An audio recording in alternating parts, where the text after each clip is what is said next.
Okay, Kate here. I just want to let you know that we're running a little bit late. I'm going to go set up the camera in the vendor hall, try to get y'all some vendor classes, and we'll go from there and see you in a little bit. So just bear with me for a second while I get the vendor cam going. Sneak peek.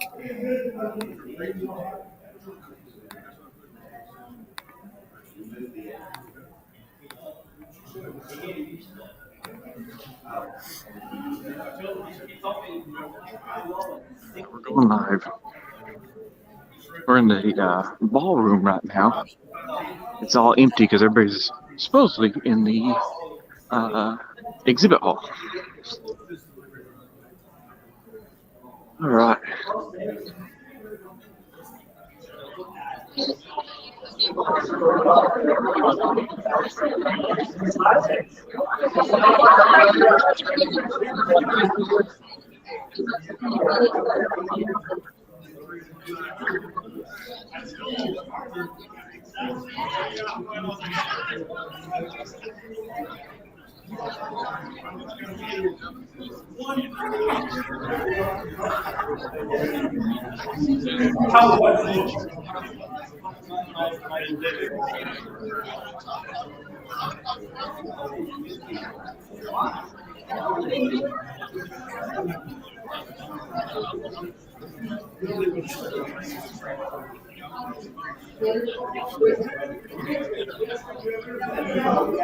Let's start with the GBC company.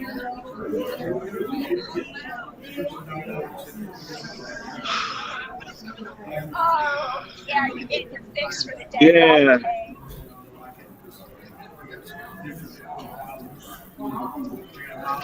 We're going live, so don't say anything bad. Oh, everybody's fixing their hair. Y'all are not in the picture. Don't worry about it. So, what are you going to demo right now? Just some acrylic. Here, 12 votes for watermelon. Ooh, all right. So we're gonna do watermelon, and I'll get another can in here real quick.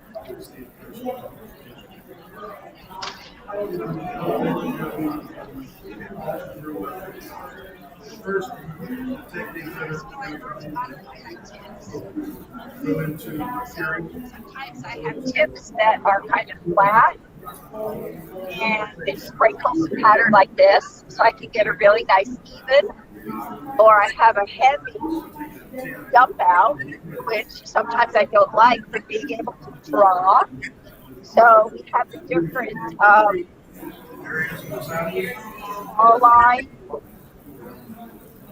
bigger line. This is going to be clear. Well, I'm a creator of tools. So, you know what band material is? So I take a strip of band material, about that wide, and I force it down my tip, and then I heat it with my torch. And when the tip kind of goes, then I squish it up against that metal band material to give an opening in the bottle like this rather than like that. Now for a smaller hole, I'll take 025 wire, feed it up from the bottom, up here, stick out, feed it with the torch, and the neck of the bottle will go to the smaller wire. When it cools, you pull it out the bottom, and then that gives you a finer hole to be able to draw with. Okay.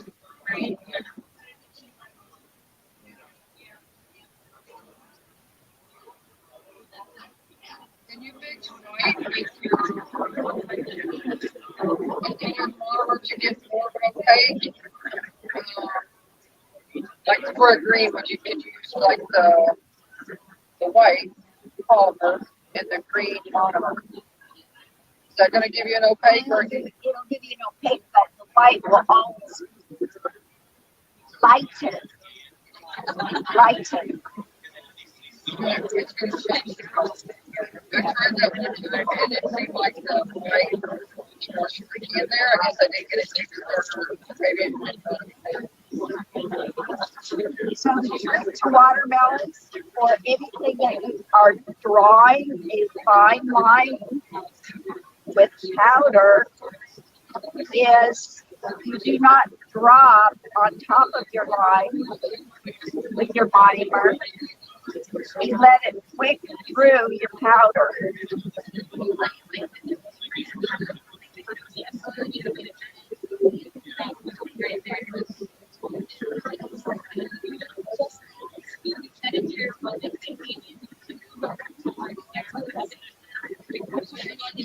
Better than the surgical.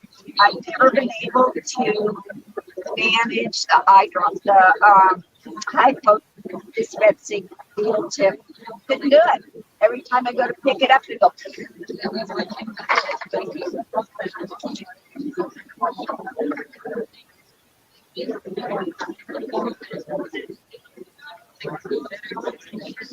Okay, so next question. What color comes next?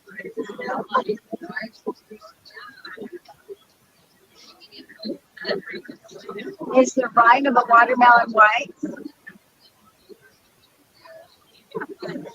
Is it?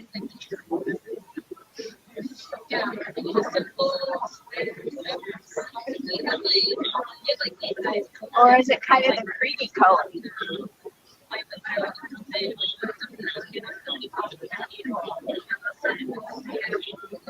Gravity.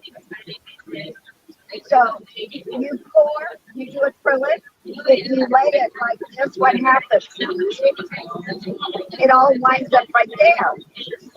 So I play gravity to my advantage. As soon as I pour it, the monomer wants to go through the powder and carry your design away. So as soon as you get it laid in place, you tip it upside down. Now the monomer wants to go backwards. So you kind of, and I'll tip it several times while I prep it somewhere else.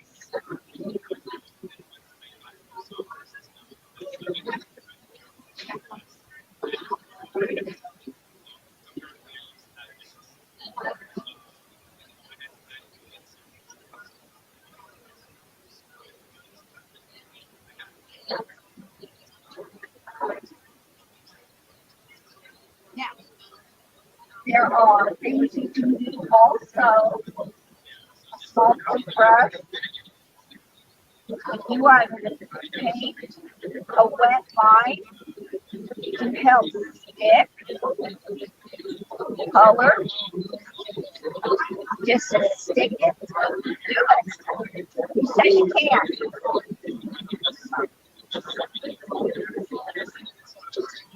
Yeah.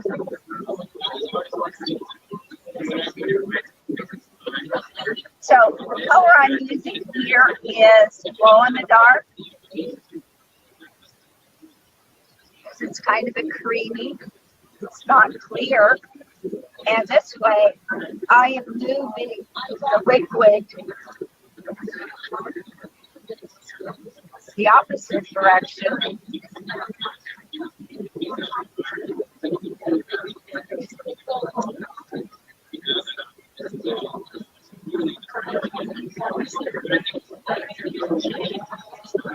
Because if I were to put the liquid on the green and the liquid glow, you would carry some of the green onto the white. I don't want that. So I'm managing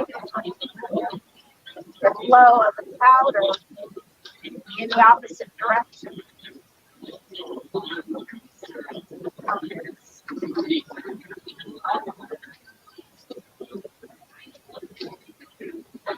And you can't really see it because it's such a light color.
Picking up the opacity of the moment.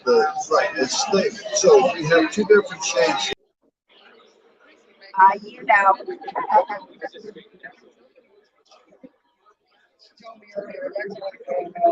Sorry. Okay, uh, so I have a big lab. I didn't have time to cut through, so I learned if I made my seeds in advance, I'd always have them. So I have my watermelon seeds. Actually, these are brown for my apple. Here's an apple. Hi, Tracy. Nice to meet you, Tracy. Whereas watermelon would be black. So we're just going to use the brown instead. So you notice I put a very, very thick coat of rag down because I don't want too much thickness.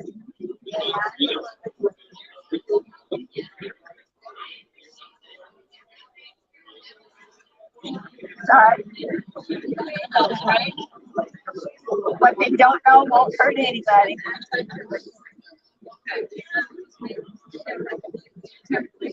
I'll show you in a minute.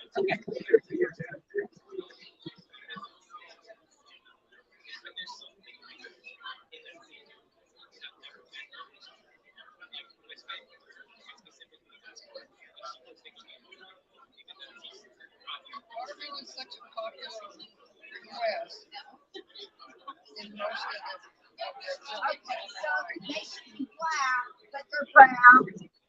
You've never seen it before. And then in a minute, I'll show you how I'll make my seeds.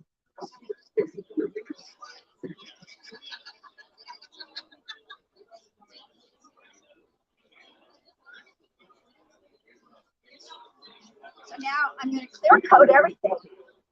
This is putting the glass on the artwork. When I do my patterns, I do layers. Overall retainer should be that thick before you start grinding it. A little bit less than that for the comfort of the appliance. So when you do color, you have to build in millimeters of layers. And if yes, JVC's acrylic. And if you pour the right consistency, not too much liquid, but the right powder, the right liquid, when the acrylic starts to crystallize, you don't have enough liquid to bind the powder with the liquid. And unless your lab is 82 degrees, this will take 20 minutes to cure here without a pot.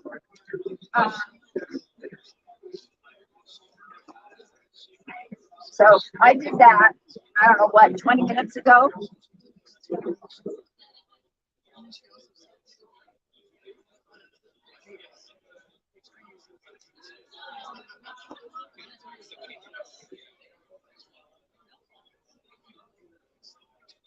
So some appliances for you one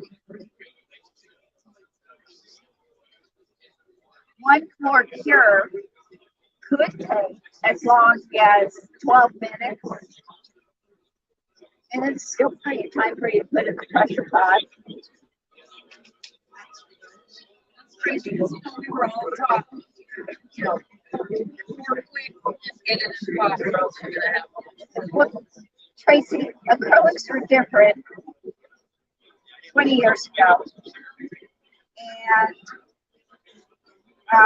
you were right. You're right. We were taught a different way than the way we do it now.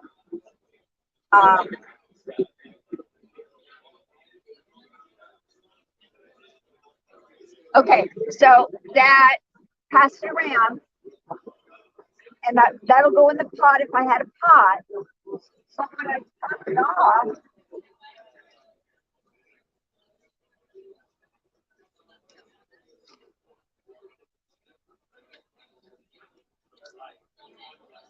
so that's how thin it is. And that's ready to grind on, just the edges with very little power tool removal. And if you pour minimally, you don't have a lot of grinding. So the question, how do you make seeds? Okay.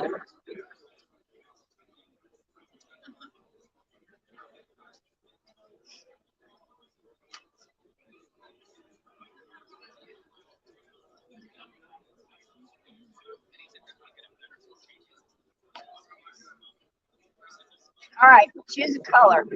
So I'm going to do black because I don't have black.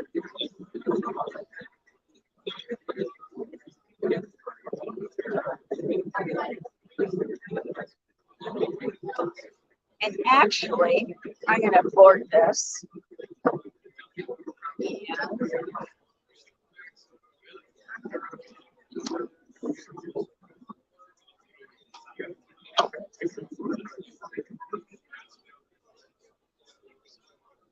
In doing design, sometimes you have to gain your colors. Black on black to get intense.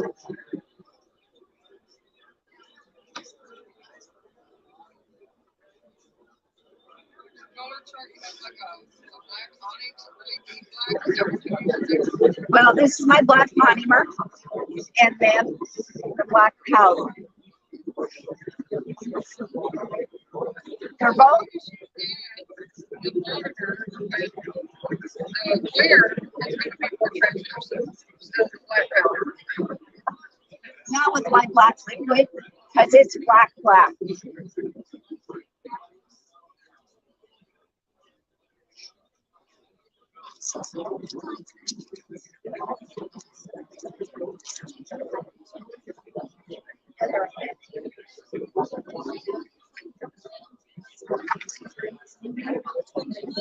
Okay, so a lot of the designs have this consistency.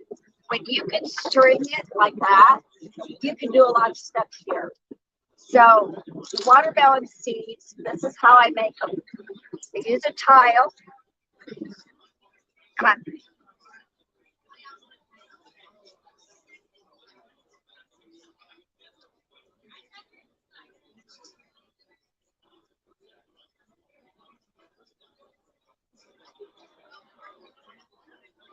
And after this gets a little bit stiff, cut it with a razor blade on a diagonal and then scrape them into my container.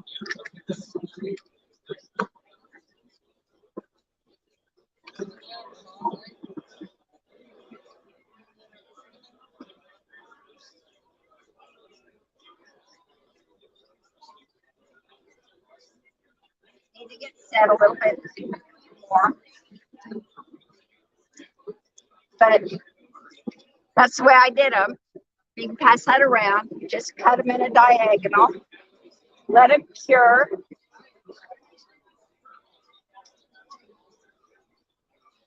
And break them up. And you have black watermelon seeds or apple seeds.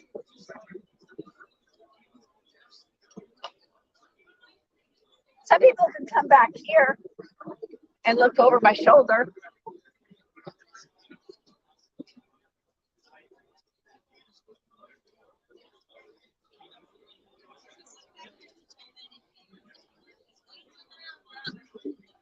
Your artistic side, and playing around with some colors. As an example, this polka dot and this polka dot are blue powder, blue liquid to get a really dark, full body acrylic. So when you put it, drop it down, it stays founded. There's another one here that I just, this was also, if I just used blue powder, it would lay down and be a little faded, not really. So it's how you want it to look.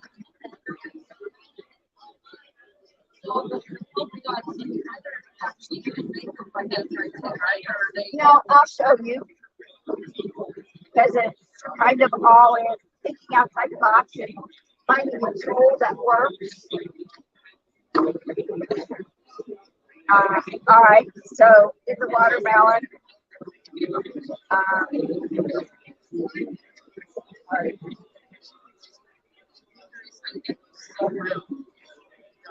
Oh, all right.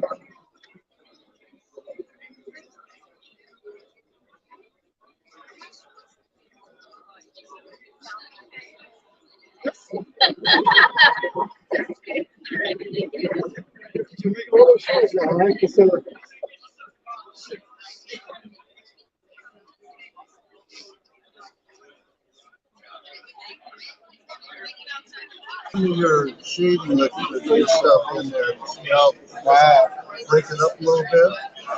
All right. So Can you polish this one to that extent?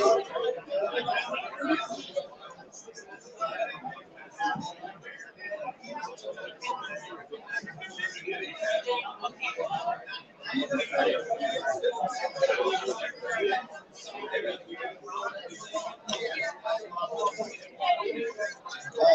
That would be like our appreciated input ones. All we have to do is polish. Okay. Not even worth the time to do this in the day state. I'm going to hire you to test it. I'm going to show you a couple of different ways.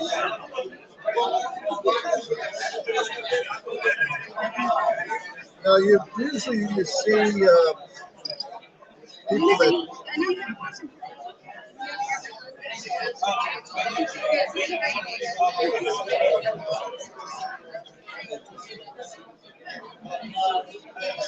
you'll see people that polish with these Robertson brushes. And with the Robertson brush, the crowns will turn incandescent, kind of gray, right? Yeah. All right, I'm gonna do the lingual of this with this. Okay. Real quick. Now,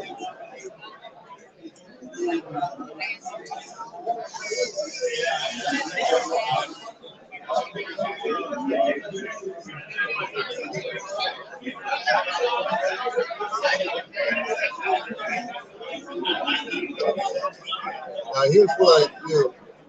You ever use that zircon bright polishing compound? Little can, $50. Oh yeah. Right? $50. This cost me, I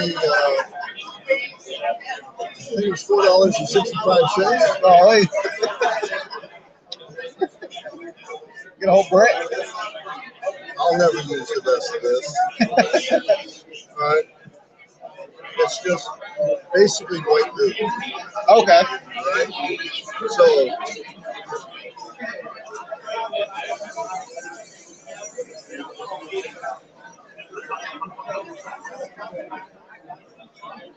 So you end up with kind of it's got a little fluorescent color to it, right? Right.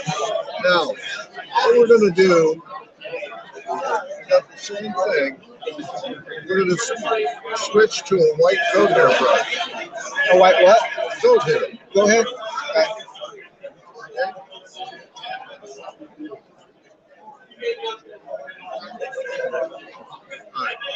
We polish this one.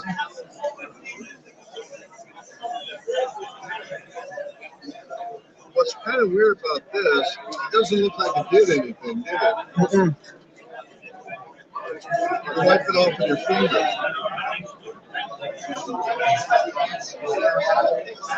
Wow. All right.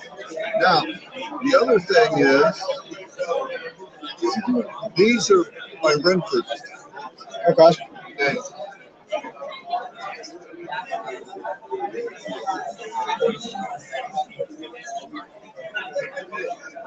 Same thing. You see the polishing compound coming out, right? Now, it doesn't look like much, right?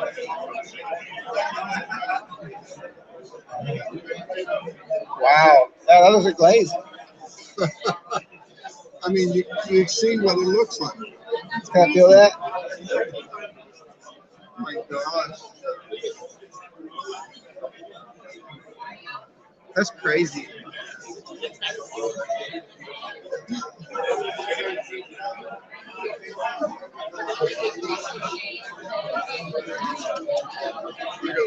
One more I'm looking for. Here it is. This is my favorite out of them all. All right. The reason it's my favorite, it gives me the best shine. Now, I'll go through. These are from Wagner. Okay, these brushes right there. Wagner. All right. So, see, this one's not really polished or anything there. Okay.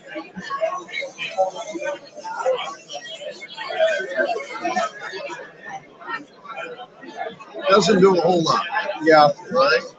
It gives it a little bit, but not thick. Now, do you polish? Do you glaze your contacts? We adjust to kind of account for a thin layer glaze. Okay. So we adjust them very lightly, and the glaze kind of gets it right there. Put your glaze, put your contacts where they belong. Okay. Get them there. When you add your glaze, from your contacts and just wipe them off. And polish it. Yeah. You don't have to adjust contacts ever again. Right? So, all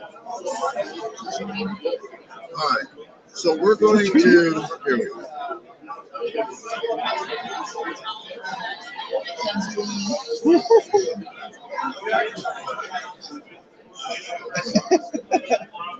All right. So this one here, right? Doesn't look like anything. The center. Right? That's it. Now the key to this, when you do this, if you look at it, you can see I'm actually barely touching it. And it's now slow. I'm barely doing it, right?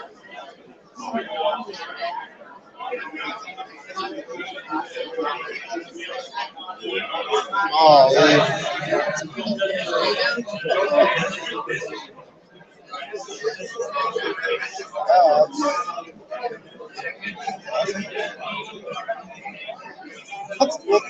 So when I tell you those are polished, I can see they're polished. yeah. So you do the whole crown this way. Now, here's the thing. Anatomy, you wonder about anatomy. Okay. Now, the difference between this brush and this brush, or this brush, okay, these melt away, which means that if you look at them, the tips will be kind of low or melt away because it's synthetic. With goat hair, They clarify. So they're not putting anything onto the surface. Gotcha. So look at this one.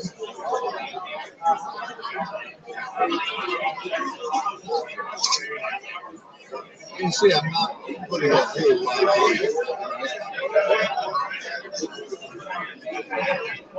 So if you're looking at a little bit like how easier to see, okay?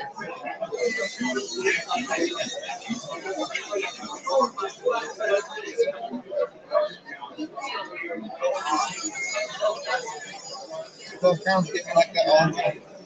Gold crown, they get followed the all. Okay. That's great. Now, Yeah. Jeez. now that's with the stiff part. When they go over with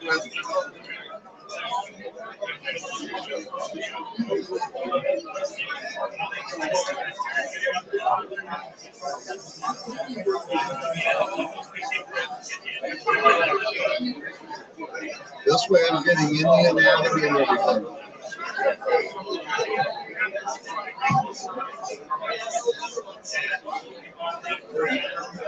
That's pretty. Yeah, you look right here. I'm all looking at that little one Yeah, too. everybody's looking at that and going, I got TV.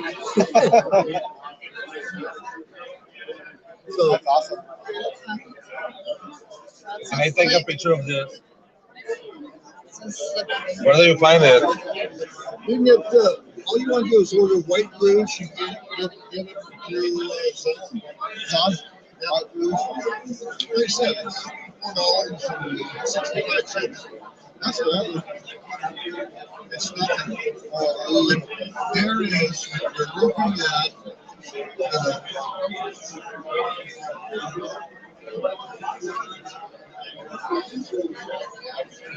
as you can. Well, that's natural.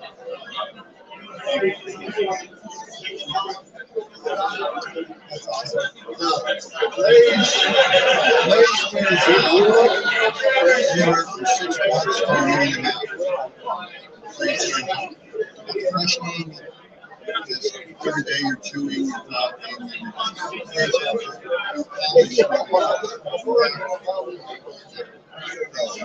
shaders are coming, shade, you have to stay there, penetrate. Sometimes staining on it, and you get the shades of just to make that stain.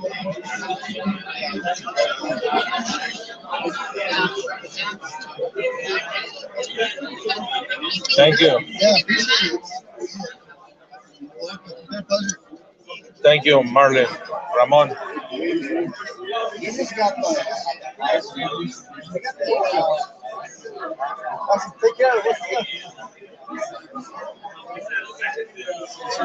What's the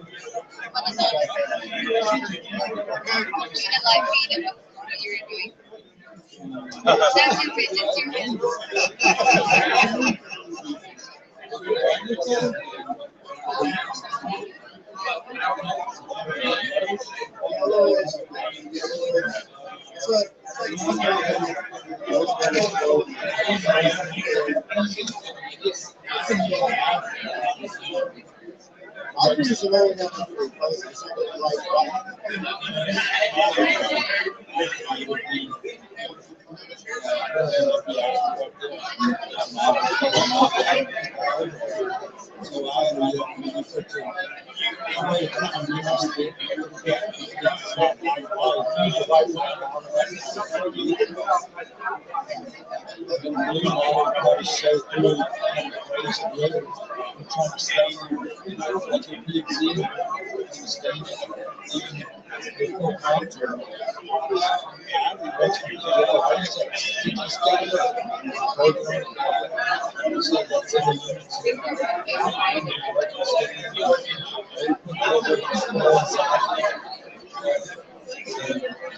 This fire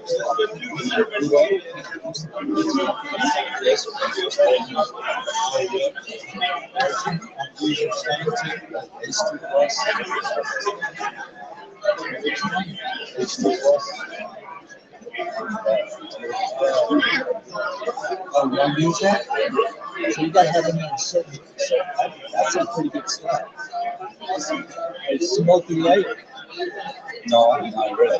No? HD Plus is, no, they got the HD Plus ones later, but they got the HD Plus. We got appreciated, we got multi-layer. Yeah, the RTC HD Plus touches right here. We got multi-layer, we got appreciated, multi-layer, and just HD plus. That's the one we use. It's just appreciated. So what's the strength on that one? Still same thing, 150 megapascals after sunblast. Like this one, we use it, basically a lot of times we do like, say we do an A1 or an A2, we know without that. The size, all of this, we do the size plan. Margin HT Plus.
Well,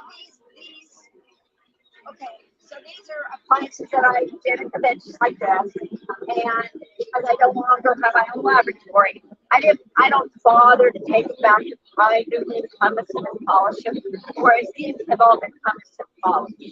I don't do that anymore because most of what I try to show is this was done in a convention in an environment like this, very little porosity based on the even distribution cuddling.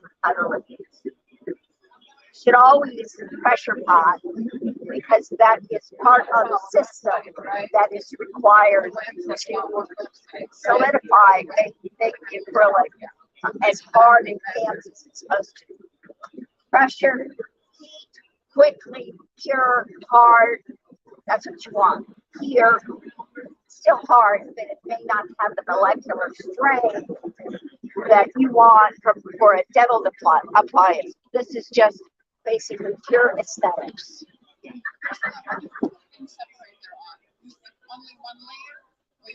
Layers. Like one layer. Okay, yes. No. So I do. Yeah. Present. Okay. Gypsum, you're using this to coat. Okay. Right. So So like you do the coat, then you go right over. no, okay. When I had my laboratory, process was I prepped all the models. I drew my springs, cards for ball class, Adams class. I sand the labial surface of my labial surface with sand paper.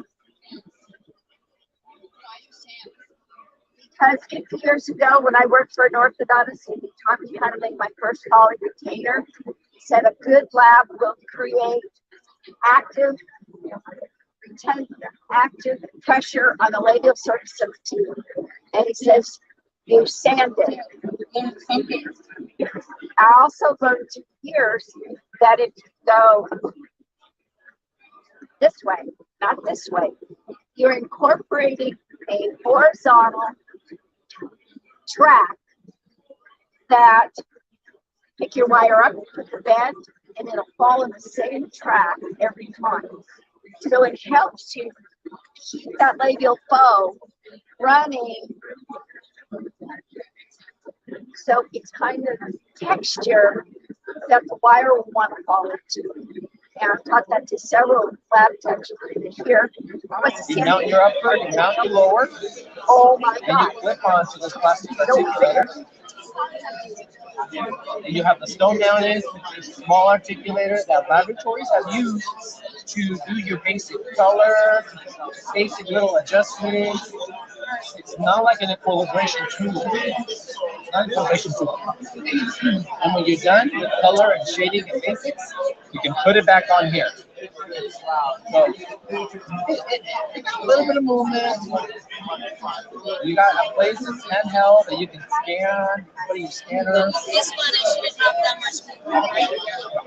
But this one, these are calibrated, and the tolerances on these are very tight. Like our machine. You think that would be good in your case? Let me see. Put it right here so everybody can see it. We're doing a live stream show. Yes. Check this out. Side of guidance, Yeah. side to side. You can move it. It's got a little bit of movement. Just most people, most labs they use this for your basic work, shade, but it has a little bit of movement. See, look, I can do my That one? Yeah. Yeah. It's got the one thing about the palette, which is remember the PAL 2.0? It's got it uses the same curve, the same black articulator. See that? The same. Oh, so you just switched the So yeah, we just made these two balloon attachments, one for the upper, one for the lower, Okay. so that it's comparable and able to receive printed models. But it's the same movement. It uses the same hinge of rotation, same axis of rotation as the full one. It's just we cannot say that it's interchangeable because it's plastic. But what do you think about plastic? Given that I still need to do some work on the stone, I feel like this would be because at the end of the day, I can also this one. Yeah, exactly. Exactly. What do you think? Do you already have candidate? Okay, I was gonna tell you, I got a sample. I can give you a sample of it. If you have candidate, I'll be happy to provide a sample at no charge to you. Like this one. Yes? You have a sample? Yeah, he's good technician. Yeah.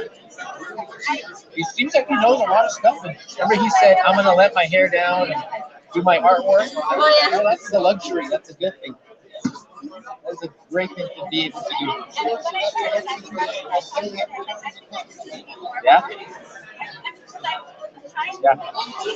So that is a traditional way of attaching the PAL to stone models, and this is the newer way of having something small and inexpensive for printed models. And of course, this is what Mr. Sam was looking at, the digital transfer adapters. This is, if you have that candidate full size like he wanted to get,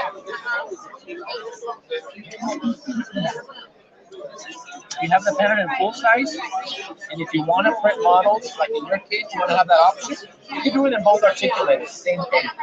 You can, in the future, you can get the Voice digital transfer adapters that allow you to get those same models, flip them, and attach them.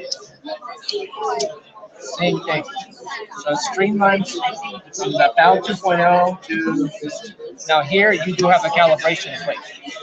So it's a lot of information, but the good thing is that you do have options.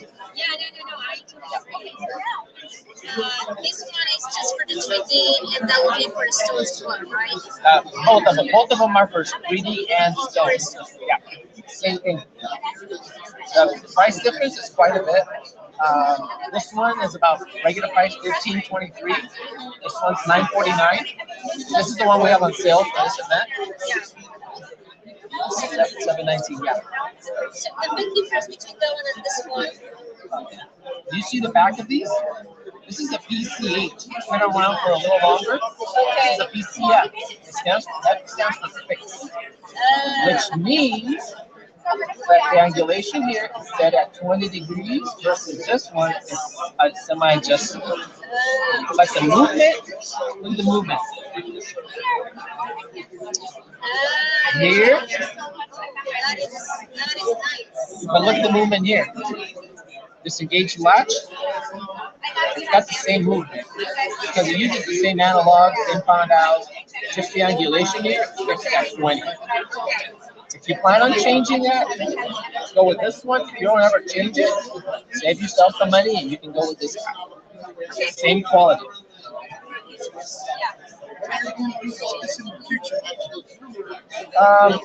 I think what, yeah, I think we're gonna, yeah, I think what they're gonna do because there's a little bit of gap right there that you have to hold it, right? Yeah. So right now, the situation of the model itself, I think we have to come up with something to kind of hold it right there without actually gluing it. Without using super, no, you can't super. Otherwise, you lose it. Yeah. One of those parts. Yeah.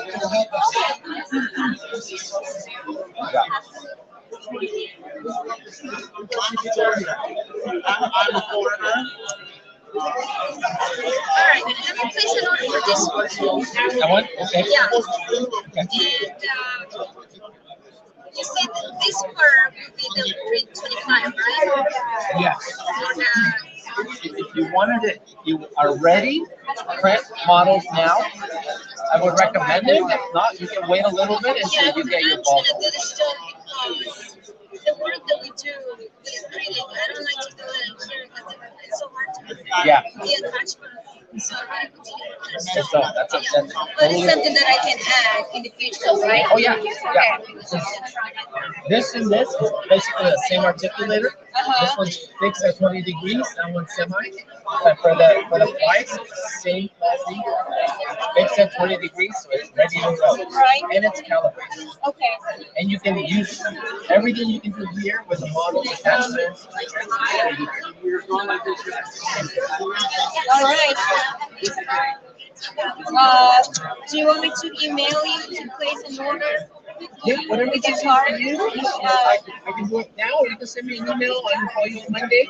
Let's do that because the card that I want to use for this is not with me. Okay. So let me give you my card. Let me write down my number. I don't think so, but let me. Let me write it down. I think I left that, and I forgot my business cards. Okay, perfect. Let's do that, please. And the way will be for this one. Oh yes, let me keep it. Awesome. Thank you so much. I appreciate it. Thank you. Take care. Bye.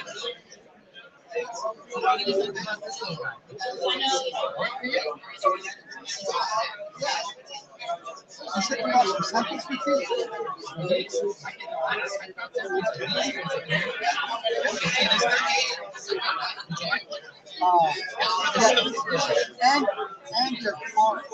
I want to use it when you call you, but you gotta fix that. I'll give the feedback to the owners, the ones that design the product. And this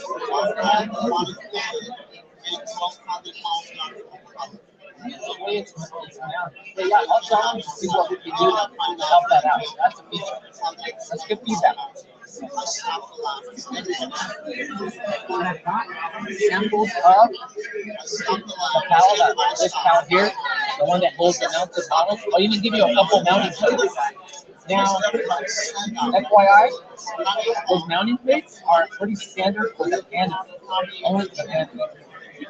You have anywhere we can borrow a Canada even just to try it? Yeah, but I'll give it one try it, see what you think.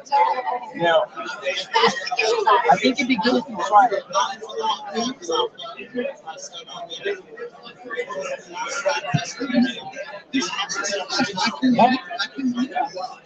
It's been around for, I can tell you, probably close, a little bit more than 10 years, around 10 years. And it's been a hot seller throughout the years. I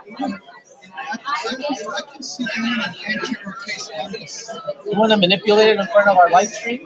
That's being put on by the DLAT and by the ORG. Resize them, side to side. Easy.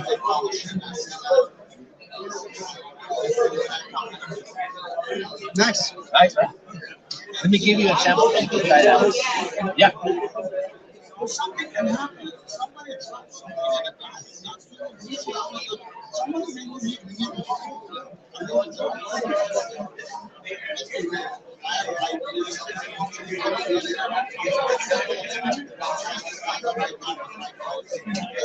I'm also going to give you one thing, an additional thing, okay?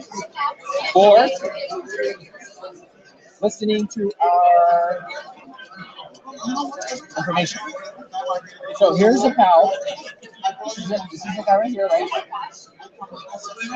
So you put it together, and you can separate it again. If you want to separate them, separate it back and forth. Put it in this bag. I'll put it in a couple plates. So you can try it. I just yeah.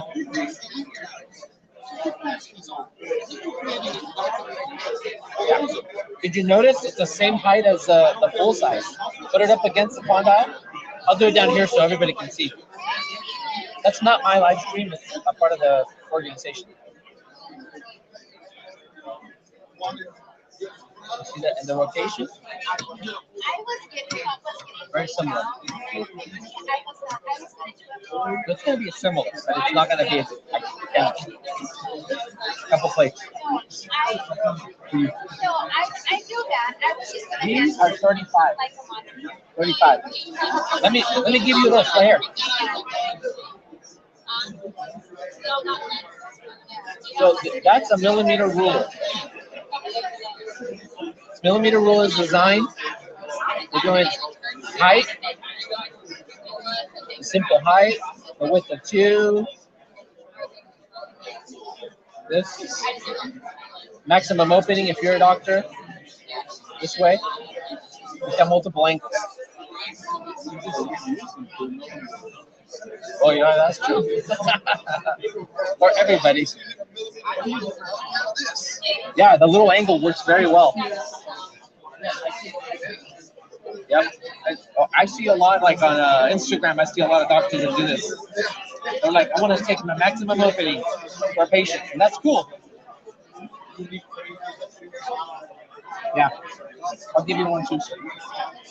For you, okay? Thank you. A pleasure. All right. Yeah.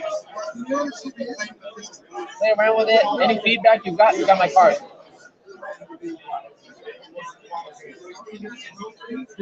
Yeah, mess around with it.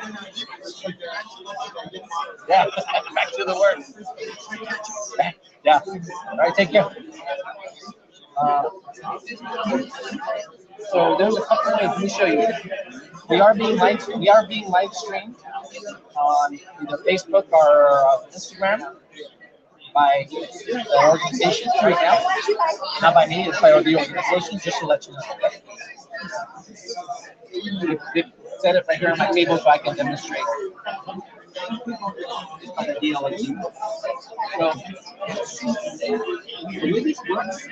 PAL 2.0 is designed to accept printed digital models that are printed. You can really use any printer, but it's designed so you do your intraoral scan, you design in the software, intraoral scan, software design, and this is where you can, if you want to use it, you can use it with or without a face cam in the software. You set the parameters to certain dimensions, like a corner to the size of the edge, overall length, and then you print them out and attach them to PAL plastic articulator device. You see this here? This is a reusable plastic device. You get the models that are printed, and we can provide this STL attachment. Printed here, attached. Now you've got a small handheld that's independent of any articulator that you have. It's a banner, but you don't have to have a full size banner. It's mainly designed for simple cases. That's the main design. So you see how we have the PAL articulator, right? It's got printed models. So if you say, I'm not really printing this case, so what you do, I'm not going to print it, I'm going to mount it. I just need a simple articulator. That's research based. You take everything off, you leave this here, and in the little kit, it comes with a small platform, similar to the Coit platform that you make it for your you attach it. You get your model. You put the model on here, you put your mounting plate on here, and you mount it with stone to the 100mm mark on the hoist platform, on this hoist platform, small platform. This is where it is. So you set it there. Now you've got a handheld mounted upper.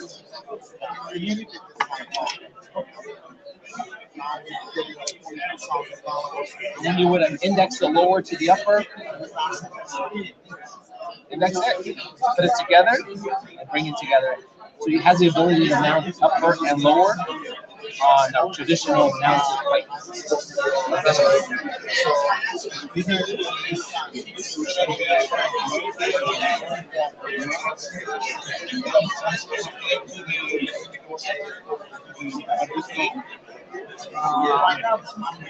What you do is you index it.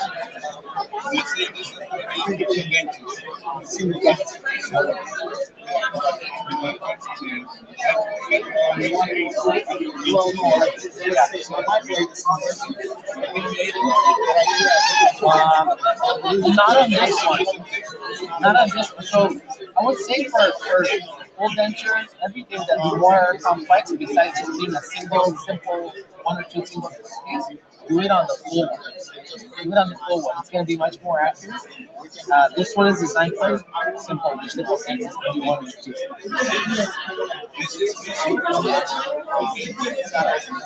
Yep.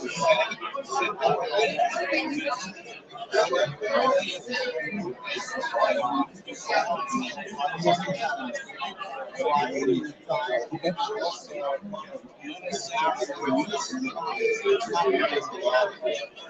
Do you use full-size articulators now or no?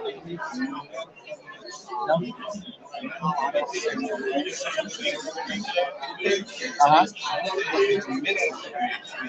The metal ones? Look how it flowed underneath. Yeah. You see how it like when you go to finish it, it looks like it'll look like it'll look like this. Just cover it with silver sauce. But it's beautiful. It's like beyond. For my expanders, Would that be too strong for a regular band? That was a regular band. I guess it's just a different. Yeah, I did a regular band. I was going to do it for you. So you got because that's what you're used to Yeah, using. exactly. Yeah, I'm not at that point yet. So exactly, if you want, you just flow more on. You can cover it. When I do TPAs, it's beautifully strong. Can you only regular band? But Oh, you this guy's doing it. He's working for this guy. Who are you? because it's on a low. You're on low. If you this is low temp. This one's low, and this one number 2 is you're just up the game 100%. So you have both of these on, right? Oh, Isn't it? watch I'm this. confused. This one is the start, and if you're just using a foot pedal, if you're used to using a foot pedal, you hold the foot pedal down. I don't like using the foot pedal all the time, so if I hit this, it's continuous. So I just activate it, and now this is continuous. Okay, so this is just another. Just a feature. Okay, so this is for welding on number 1. Like bands. This Okay. is for like welding on these guys. So you need a higher heat. Okay, so this would burn a band. The Number second two one, would. yes, you'll burn, Okay. you'll cook right through a band like no tomorrow. Okay. This little guy right here is perfect. You just saw him do it. He never did it. Like, Jason, you never did this before, and that's how easy it is. That's what's cool. Now the cool thing is with what I like about what I found this out is like when they introduced these to me, Black and it's in there too. It makes it even easier. Like why bother like Because because this is sold through Denturum also. Yep. if you get, is it worth it? Yeah. Time is everything in this business. You guys know that. Like if you're wasting time, you're sitting there playing with it. Money, yeah. And also when you put flux in the wrong spot, where does it go? It goes where you don't want it. where you don't want it to go. That's what you got to do inside your band. Then you're chasing it. Yeah, so another beautiful thing about this little guy, where I love him so much, is I was telling Lance and I said, my history with this, I've had doctors call me all the time. I get them from YouTube or whatever, and they're just like, my lab can't, they're constantly breaking. Their expanders are breaking. What can I do? Like, first of all, they asked if they can, like, can we send you everything? I'm like, no, I don't want anything. I'm no. Full. But I will tell them, I'll say, tell your lab to use a spot welder before they send it, before they solder. And they're like, well, don't you need a laser welder? I don't got a laser welder. I've never had them break in 25 years because I spot weld with this. The spot welding on a Hyrax or a arch length maintainer, TPA, it will never come back if you spot weld correctly with this little man and then silver solder and finish. Now, if you screw up the silver solder, everyone can do that too, because you go right through the wire and you're leaving it exposed, and that's kind of your own fault. But I've had cases come back that are, everyone's had cases come back, and how do they come back? As what's typical? The band broke. Band broke. And usually right at the joint. Exactly. It's usually right Your somewhere. solder failed. Yeah. And they want to your free. laser And, weld failed. and how many times do you guys do that? And they're usually at like 10 millimeters expansion. You're just like, why don't you just write it out? You're like, it's like, what do you want me to? Why you want me to make a whole new thing? So, but with mine, when they come back, they're never broken at the solder joint. Yeah. They're broken at a, else. like it's Somewhere something else. random. Somewhere else. Yeah. You I will get- see I the get- solder, That makes sense. and let's say it's worn out, because some of these kids, I was explaining, I go, I don't know what's in their mouths, like, but it's like acid that eats through sandpaper, or sandpaper. It eats through the solder, and then what happens is it just like creates pivots and it just snaps. But with this little guy spot welded, you'll see all the solder deteriorate, and it's still stuck because the metals are bonded forever. Yeah, it's a high sulfur content. If they're in an area that has high sulfur in the water, that's what breaks down the silver. I don't know what it is. It's I linkage find between the silver and the sulfur, chromium yeah, the that sulfur doesn't- corrodes off. they don't really melt together like he says. my the theory is, and same- this is going to sound ridiculous. I'm from Chicago, like Chicago, Michigan, that area, Dearborn, and I have a lot of Asian American, like a lot of Indian kids. And I don't know what they're eating, but it's always, if I see the deterioration in solder, it's always on their cases. So I don't know if it's not the ingredient. I would say It's one of the. it's something they're eating is deteriorating silver solder. It just diet has like a I said, lot of it's a acid in sulfur. it. It's a Something. sulfur, and It it's a does. sulfur. One of the chemicals that they're using in the curry or something of that nature has got a lot of sulfur. so but So- this helps prevent that. So if you guys, I mean, Yep. and when I was talking to Lance, he just said the same thing. He goes, hey, every spot welder on the market, nothing compared, like they have Yeah, this is the they best. have 3 or 4 of them. And So if you guys are ever thinking about buying, like you have them, I have one. it thing is gold. I have this I had it exact for one, like and I've had 10 it years. for Never need 15 maintenance. years. You never Yeah. knew it did. Just go change the I electronics. didn't know. Well, you're gonna know Now now I'm mad. because you're gonna be getting into this. You want to try? You want to try? Yeah, I do. Sure. Okay. Let me set you up with something. We'll do a I band. might start trying to do this. The same band and use the other side? It doesn't matter. I got a bunch of chunks bands. Because I didn't see the flux part, like where. The flux is in the Oh, the wire. flux. Oh, it It's is. in the solder. Oh, and how That- expensive are those little? Doesn't matter. I don't know, but it's worth it. Hey, Okay, rich guy. No, you make up for it though. It's one, like you say, you gotta spend money to make money. Yeah. Except for 3D printers, I feel like I'm still losing on it. But Yeah.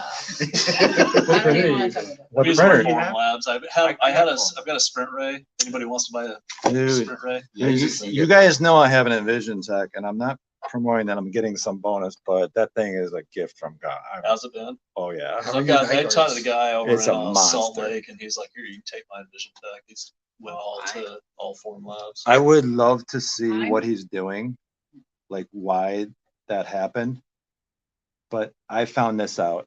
All the people that I know have it's all user error. Yeah. It's because they're not cleaning their tray and they're not doing it right, and something screws up, and then it sucks, or they can't calibrate it.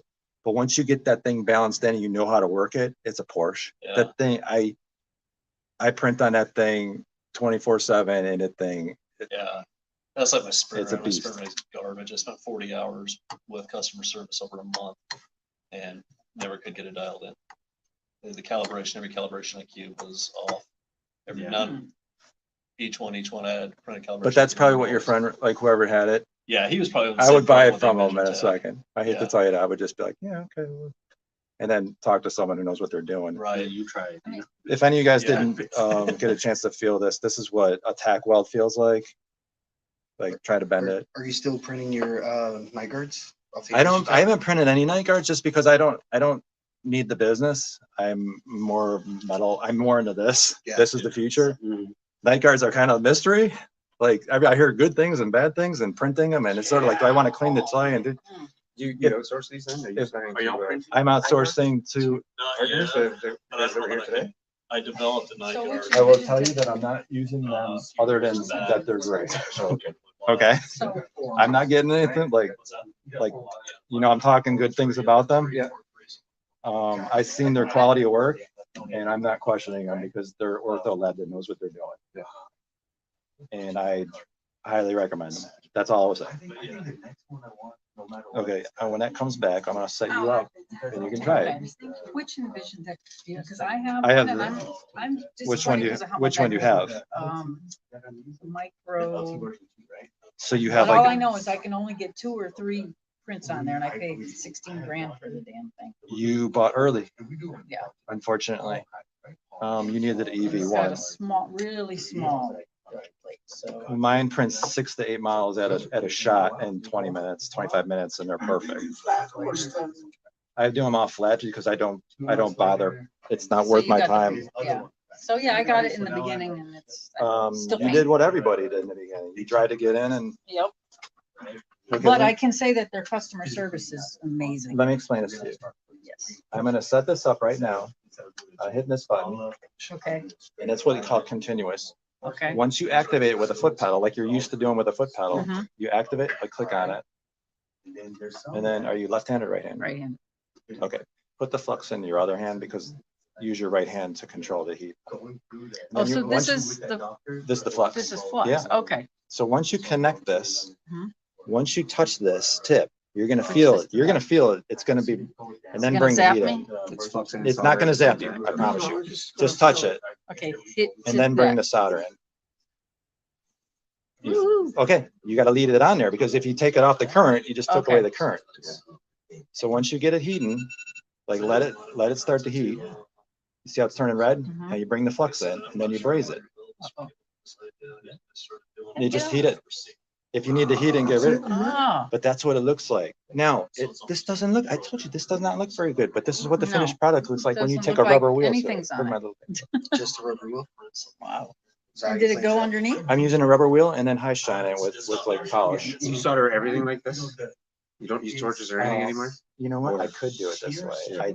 I choose not to just because I'm so used to doing it the other way. I didn't realize it. I have this. I've never used it for this purpose.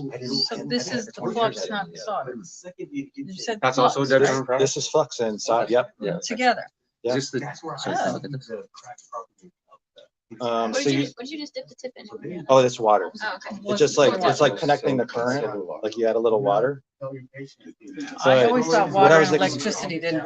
What I was explaining to him now, I said, she's been saying it all the time, watch it. You're coming up here now. You want to try it? No, I'm good. You like it? Or- You got it. I like watching. I can see what she did. So can you show me the, So then, you just need these two on and that's it? Yeah. Okay. One, you're just turning it on and then the other one's just continuous. You could use the foot pedal, like you can touch it, but as long as you're holding the foot pedal down. At least you just touch these, like now you're all hands free. You're just, you want to try it? Sure. Mine, I probably could have gotten more on the underside, right? No, because look, if you look at it closely, the solder went underneath it because the metal is warming up. Yeah, yeah, sorry. It's the flux in the middle of the tube. I think so. It's like hollowed out. I think so. I'm not It's for like a nerve sure. rope, and you keep you in the middle. And then... I don't know. Okay. So when you do this, you bend your wire all the way there first. You don't leave it straight like that other one, What's that? like that. The other, Oh, no. This is, or you leave it you straight see like this? that. You guys, a lot of people finish their metal work. Where did that guy go? Because that one's some, You want to cheat us Your, oh, my your Samsung. patient, yeah. Just because it's a real. Yeah, I was like, there's your patient right there. Yeah, this isn't a Samsung. I was taught how to make a Hyrax like this with the arms hanging out. This makes it easier. Yeah. And then I clip them off and finish it. A lot of people, they clip it and then they spend all this time putting it down. But this is the finished product. I clip all of them except one of them. I use it as a handle. Use it in, it's like, So you- okay, that'll work. You I just clip them all off. Let me know when you sold it. No, no. Raise it before you cut it. No, I solder it right now. Or braise it. Solder or braise it. Okay, so is this soldered or brazed? That's solder. Soldered, okay. It's spot welded. Okay. This is a spot weld. Yeah. And then I soldered it. And don't quote me on that because I think I might have raised this. I don't remember because I do it all the time now because I'm kind of in between.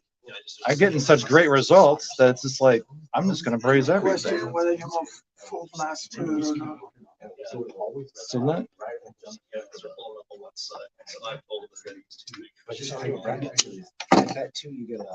if anyone's a partial lab or another lab that besides us, this is brazed onto a chromium cobalt partial. Like it's not coming off. You can try to break. I mean, you can rip it off with a pair of pliers if you wanted to. Yeah, silver solder doesn't really stick to that stuff. I didn't think it would because in the old days, the chromium. Oh, you see what that is?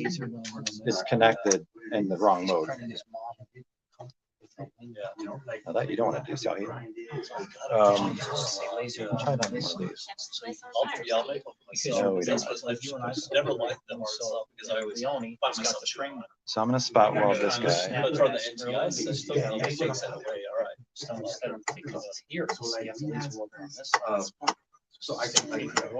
Now, Where'd you get this one from, Steve? this The spot welder? this is Dentorum. So on a This is regular a, this is band, a I would printed go bag. right You can through. feel what that's how Like at sturdy level it 6 is. though, on a standard band, that would go right through, right? Correct. This is chromium cobalt. You got to put more to it. So that is already pretty good weld because you can't break it off. Like people were saying, like, how does it weld to chromium cobalt? It welds pretty good because I can't get it off. Like I had to take, like if you said break it off, I take. Yeah. All spot welders don't do that. No, That one does. no, That one because does. this one does. Yeah. I have That's a ton of spot welders. Yeah, they don't do that. I have them do. 3 or 4 of them, they don't do that. You know, it's collect the dust. So this one,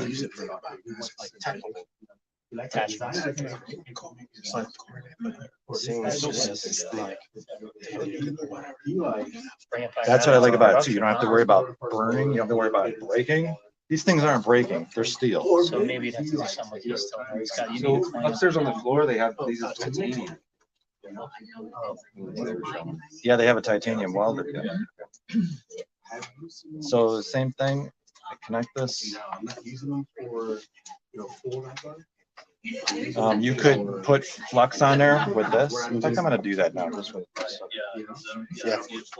Put a little flux on, just like our normal like silver soldering. No. Because everybody's watching you. No, it's just for the small parts. I went on a mission to find. Can I see this thing? It's like dropping a Ponte. This one has curves on it, so it's hard to like grab onto this. Each one of those are four. No, five. This one specifically has a curve on it. Once I clamp it, yeah, I'll put flux on it. And I'm gonna just use Dentorm solder that I use. Hey, when you guys watch my videos, you see that I always use thick solder. With this, I use thin solder because it takes too long for electricity to connect, and you don't want to overheat anything. You just want it to go in and you want to get in and get off. So this mode, I'm going to click on it, and now it's live. And once I make the connection, you can hear it, and I'm going to flow the solder and just let it flow into it, and then I can move it. And this is hot. So you're holding the foot pedal that entire time? No, I'm sorry. I just clicked it on activate. Just so that's what it flows around it perfect every time. It's the most beautiful thing I've ever seen. And this is all the Dentorum machine. These are that's the same technique. I braze the brackets on. I spot weld them, and then I braze them. And I'm charging $15 each for those. Yeah. Because everybody knows it's time. Yeah. But other than that, there's no work in putting these things together. Over a period. So it's kind of weird. Is this doesn't it cools faster? Though. You can see what that looks like. You can do that with standard bands. Stainless Solder this way, standard bands. Yeah, I'm just doing that metal because you guys probably want to learn more about metal. I would love to get to a point where that's all I did was I have been debating on just like forgetting the whole solder thing and just doing this because, and the only reason why, and you'll probably see videos on YouTube that I'll start creating, because I didn't know it existed. I was by accident. That's cool. I've had this thing for 20 years and I didn't know it did that. I never knew it. It's got all these little cool little features, different ways to solder. Do you ever solder with your clients on the model? Because we If have this it's under, problem with, if like, it's I do a lot of plaster. stuff on the model with printed models, you know, they burn. Yeah. But something like this, you wouldn't have a flame. Okay, I had an example of that. What I do, if I had to do that, I'll seat the bands. I'll have the 4-banded expander there, and I just put a little. I will heat that thing for a second. Put a little dab on there, and I just do the molars, and then I just take it off the model, and I solder on the side. So that way you avoid. You tack it. Yeah, it's just an awesome tack. Like just the next year, I just tack it, and then once I'm done soldering, I'm far off. So there's a million ways of doing it. It's just what you want to do with this little guy. So you're saying you're soldering off the model, you're tacking it and soldering off the model, just like throwing it on there? Is that what you're saying? I don't solder to this thing because everybody knows what that smells like, and it's probably It's kind of like pretty much tacked. it's pretty it's tacked weld, and then I carefully remove it. Now the problem with that is I'm sure everybody knows if you have someone who's not good and they're tack and they move it and a band moves and then they solder it and then they send it out and then they wonder why it doesn't fit. Well, the metal sintering eliminates all that. Everybody knows. But going back to that, so you have it on the model, and I would just electrobraze just enough to get it where you can. It's not coming apart. It's solder. I mean, it's brazed in this little tiny spot. And what it does is it puts a little tiny burn spot on the model, and that way you solder it away from it, or you bring it back here and electrobraze it, and then you put it back on the model and finish it. But you're not going to have the bands moving and all that goes bye-bye. I told you guys, whoever wasn't here before, you saw the did you guys see the YouTube video I just put up with me putting this in my mouth in a second? I saw that. It's ridiculous. This is I made my own. Say the word future. Future. Oh, so you did watch it. Future. I'm practicing. I always want to know what an expander feels like for a kid. Yeah, activated it yet? It's awful, but this is comfortable. awful, but comfortable. Compared to seating bands, to seat Right. bands on a Oh, yeah. adolescent is very painful. But I also learned something. This is a note. When I make herps and stuff like that, having an expander that's wide is definitely going to ruin your speech. Having a mini expander, like what they're selling here, these little guys, this type of expander in there, it's so small. I made another one for my practice, and I can talk. So I'm like, like now you're doing something for the patient that's actually helpful. That's our standard. Yeah. With this type of a screw, I have a small video that I made that if kids around here at some point, if kids around here, I'll have him throw it up there. I learned something back from doctors. What was wrong with it? There was no click in it. And the patient reversed. Oh, I don't even. What is this, a click? This one I don't use. I don't use the click one. Like, don't. You don't have complaints on them? I don't use the click one. I don't know what you're using. I use this guy. I've never had one come back. I've had a few. I have the 8. Is it the not? Is it the click or not? Non-click ones. Some patients reverse them. Their tongue. By their tongue. Yeah, they play around with it. Play around with it, and they reverse it. My point is with this little guy, you bend this screw, and the click definitely. I'm not a big fan of those click ones because what happens is you go to deliver the appliance, and the first thing that this system does starts opening it up, and then they either forget to turn it back. And then some of these, they were designed where they don't come back. Yeah. So then you can't fit the thing. Well, they have them now that you can go back. Like you can, when the key's in, you can go back on it. You can click it back. Yeah. Well, thank God, because the way they used to have it was a little bit of a mystery. Like I would get them back and they'd be open and like it doesn't fit. Yeah, because they can't reverse it. They don't know. You have to put the key back in to reverse it. But occasionally you get asked to leave them open a few times though too. Some doctors like for you to open them a few turns before fabricating in case they need to go back. Yeah. Really, to relapse it. Like like if it's not fitting, it's a fitting issue or something. Right, they can kind of tour it. They have a chance. Yeah, they have a chance to bring it back still. Practices if you pay, we just don't have that. We don't have the AR file. Okay. Now, on your pricing, can you open up my templates?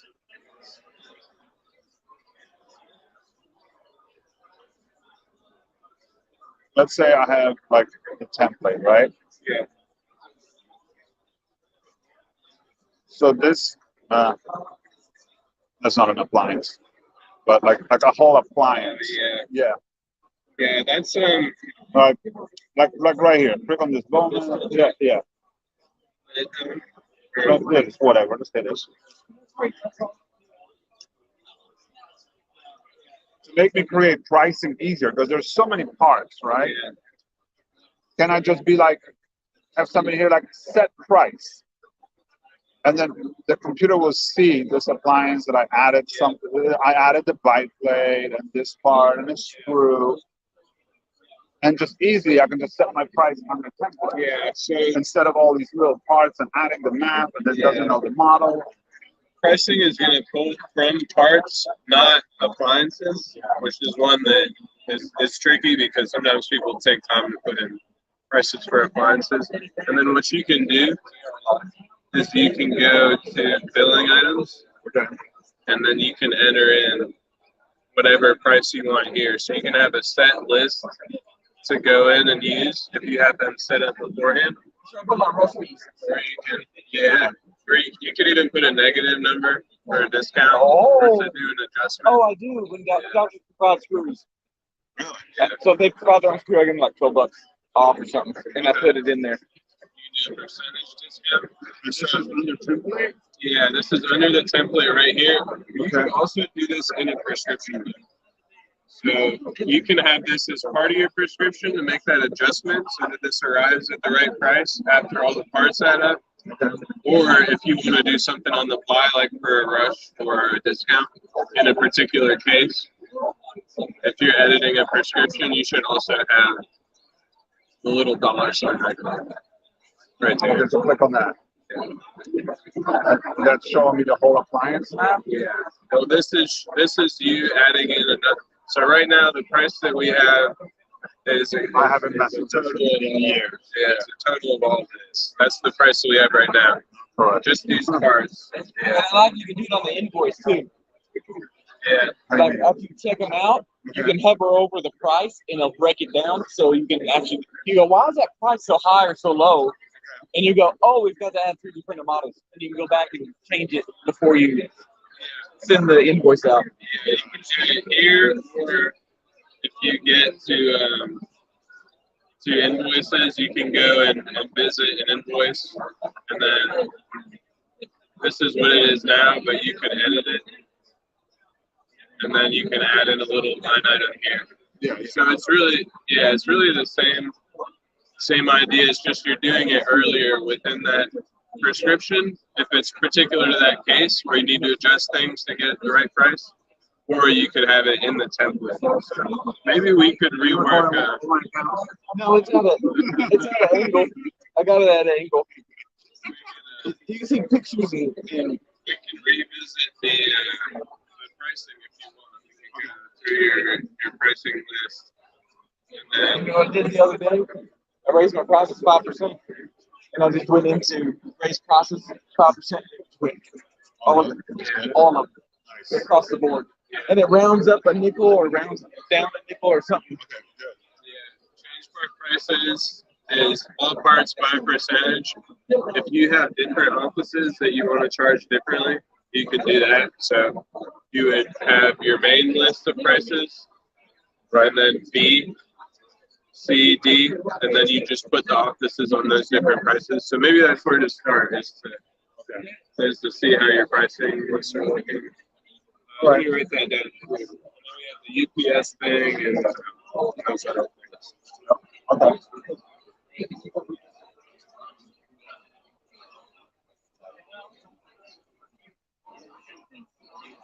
Yeah, I'll log out as well.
Depends on volume.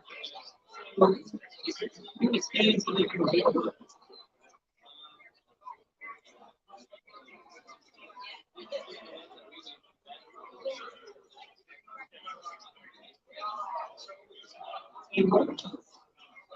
$50 scans, $125. And then if you go above 50, pay $1.25 base. If you do, it's ABS.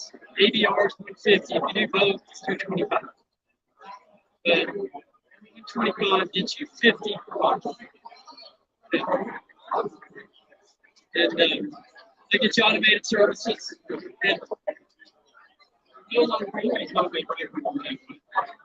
so that's it. Yeah. So we would actually switch your ABR to include basing. So I don't know what you're paying for ABR.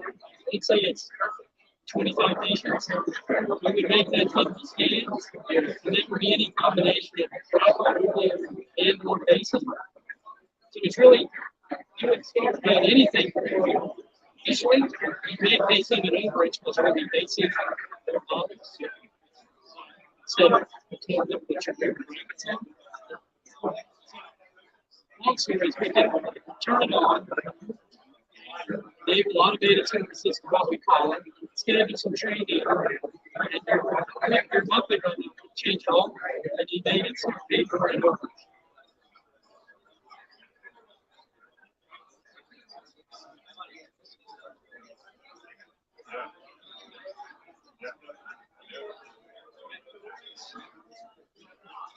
Yeah, it's good. And then the next thing that I have,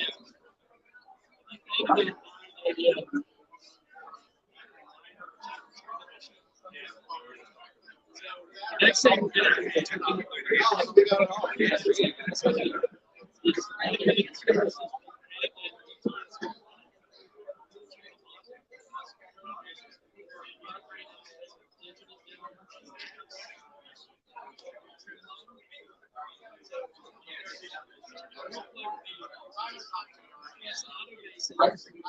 EPS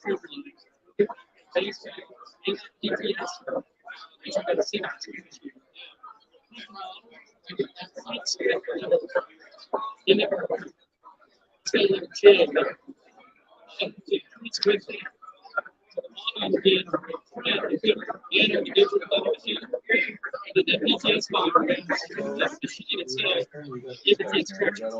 Okay, this is a little bit on an angle just because this thing's You know, pitched. finally, like. It doesn't need to be perfect. We got the idea. Yeah. I remember. But you're gonna go ahead You know, hiding what they're doing. and once you connect, all you do. Water you dipped it in? Yeah, that's my water from my drink. I've never seen Okay, once I connect it. You've never seen water? Okay. So you tap it once, so you've already got it. No, yes, I tapped it to activate it. I've had that machine for 20 years. What's the purpose of dipping it in water? It's creating a water, the current in water, hydrogen, oxygen, it creates a current through electricity. I don't know when I read about it, I'm like, no, I got a question. So you see how you're heating it? Now you're gonna keep it on there. Now, if you're not getting a current, it's not, there you go. Now you feel the current. Now you just push it in. No, you don't want to put your finger in there because Yeah. you're nervous. Your technique.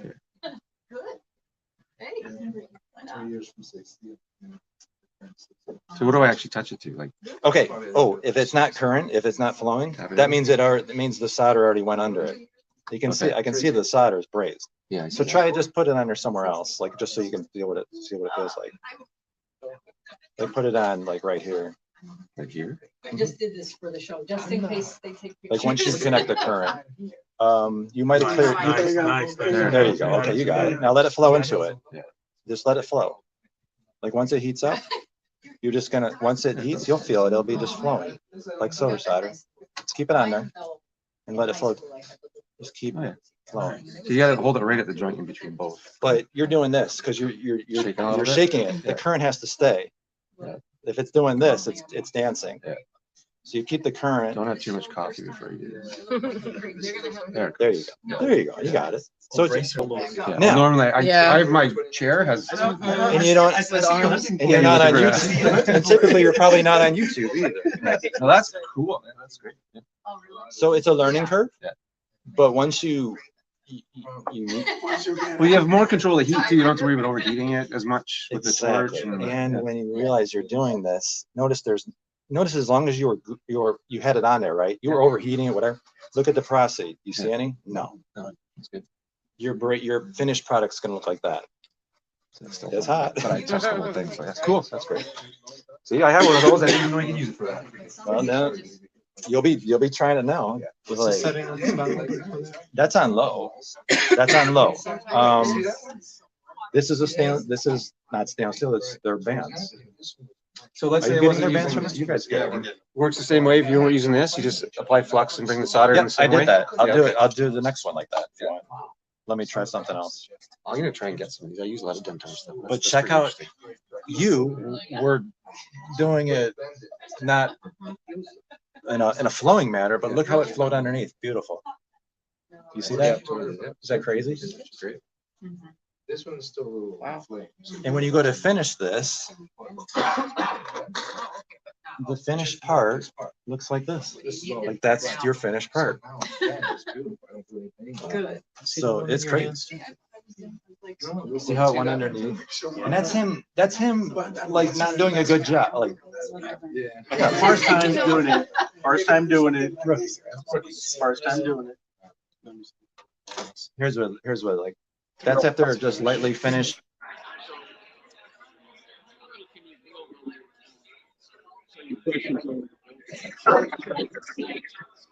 So this is the Seeker Max.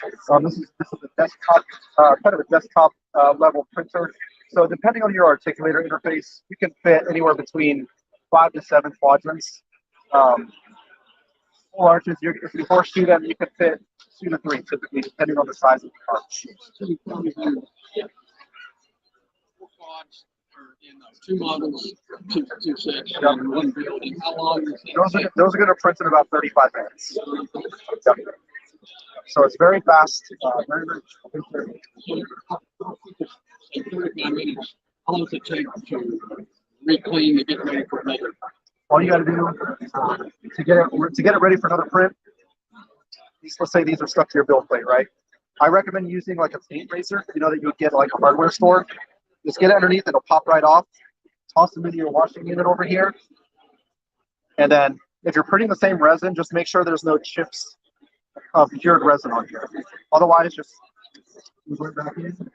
Get ready to start your next print job. That's it. I mean, we're talking 30 seconds. The resin be continuing to roll. Not ours.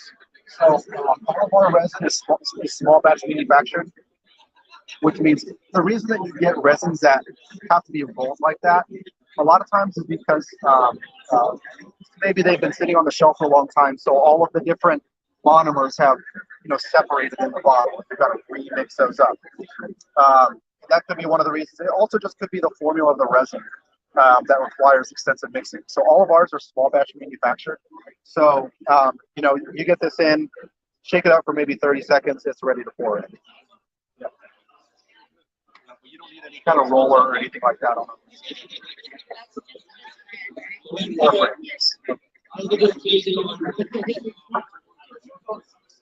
It comes with a 1-year warranty. And it also comes with, there are no annual fees. You have lifetime support. That gets you lifetime support as long as you own the machine. Even if you sell the machine to someone else, that lifetime support goes with the printer. You're not going to want to sell it, I can tell you that. You're going to want to keep it forever. But that also gets you lifetime updates. So any software updates and your firmware updates, there's no charge for any of that. Once you buy it, it's yours. Yep. Absolutely. Yep. Soft night guards, hard splints.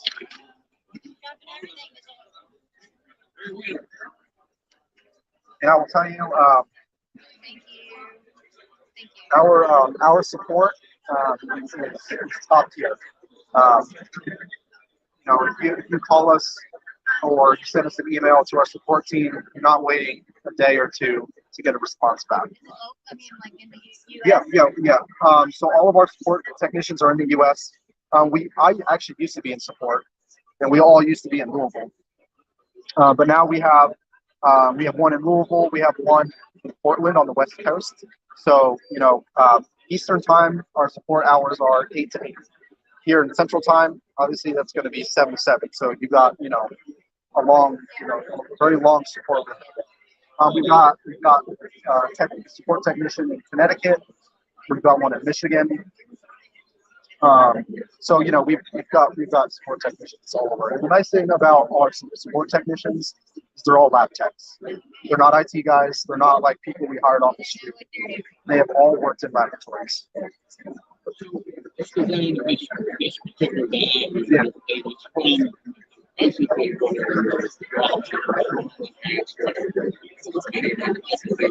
Correct. Yeah, all of the model building is going to be done in your CAD software. Or no fees.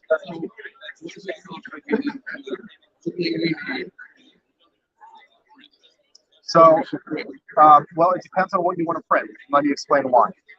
Models, you just need this in a wash unit. Now, if you're wanting to print things like medical devices, like class 2 medical devices, you're going to have to get an additional curing unit because the FDA has regulations on what kind of curing units you can use with any long-term intraoral device. We do, yeah. So we say do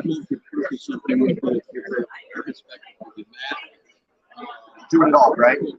So what you're going to want, what you're going to need is the machine itself. You're going to need a wash unit. Now you can buy ours or you can use an ultrasonic cleaner. It's up to you. I will tell you, I've used both. I prefer a wash unit. The ultrasonic cleaners, they don't do a great job. I used them for years before anybody had like a wash unit, and they don't work great. They don't get your parts super clean. So wash unit, and then for your medical devices, you'll need a curing unit, and we sell all of that. So let's see.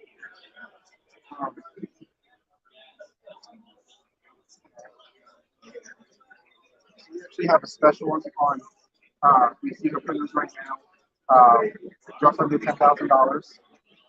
Again, that's going to be your lifetime support, everything, no annual fees. Our barrel wash.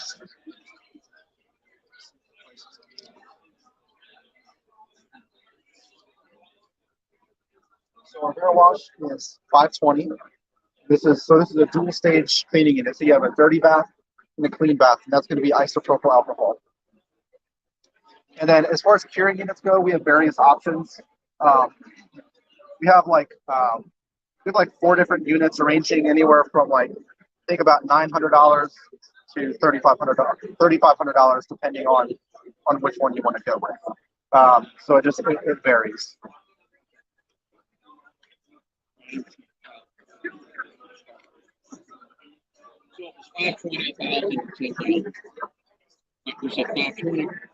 Yeah, 520. Yeah.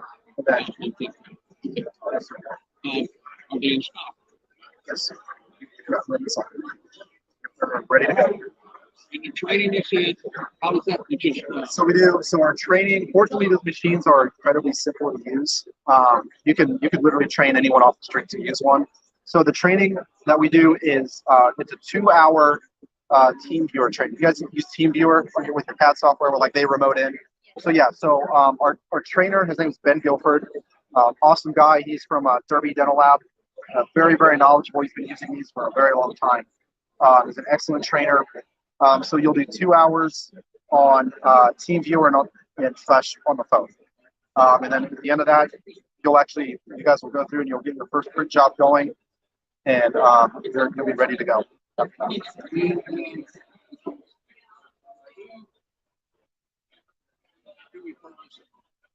Are you here in Texas?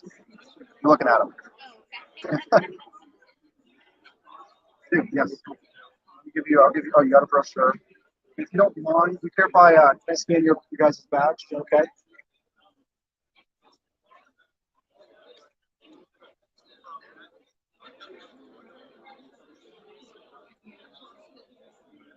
Awesome.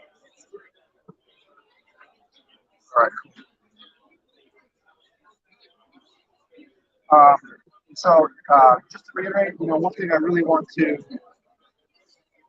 impress on you guys is, support. So, I'm sure you know this. In this industry, support is everything. Doesn't matter how good your piece of equipment is. If you don't have someone supporting you to back it up, you've got a paperweight. So, I know what it's like being in the lab, having worked in the lab for years. If you've got a piece of equipment that goes down and it's down for even a day, you're in trouble. You're likely in big trouble. You've got deadlines, you've got due dates that you're going to have to reschedule probably. You've got doctors that are not going to be happy. I will tell you, our support at Mix is you won't find any better. It's top tier, and our guys are just incredibly knowledgeable and responsive. So,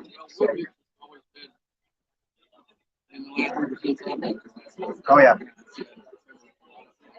So I still see a lot of power mixers on the wall that have been there for 30 years. Yeah. Yeah. Is there one a little bigger than this? There is. So there is the big brother. This is the Pro 4K. So the build plate on the Pro 4K is about 3.5 times the size of this. So imagine it's got out to here. It's huge. Same exact technology, just a little bit bigger package. Um, it goes from here to here. Yep. So your build plate's about 3.5 times bigger. The price on this though, so this is right now just under 10. Price on this is just under 25. So it's a really for the amount of production capacity you can get out of it. It's the price is honestly to me stunning. Now, with that in mind, are you smaller laboratory? How many people? So one thing you may want to consider. What's that? Instead of, if you're considering, because redundancy is always a good thing. Not to mention, you can have one going for, let's say, models, dedicated to your models. You have another one going, say, for everything else, your splints, ventures.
We're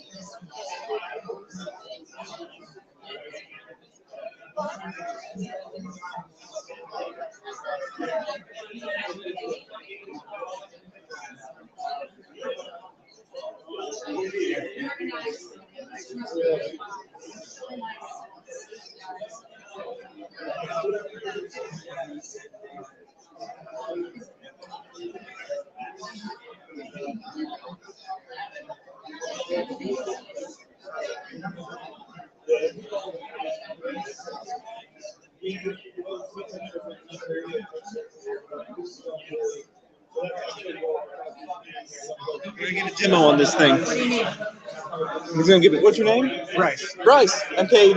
Pleasure. All right. What are we? What units is this that we're looking at here? Do you have a welder? No, I don't have one of these. I have a PUK-D3.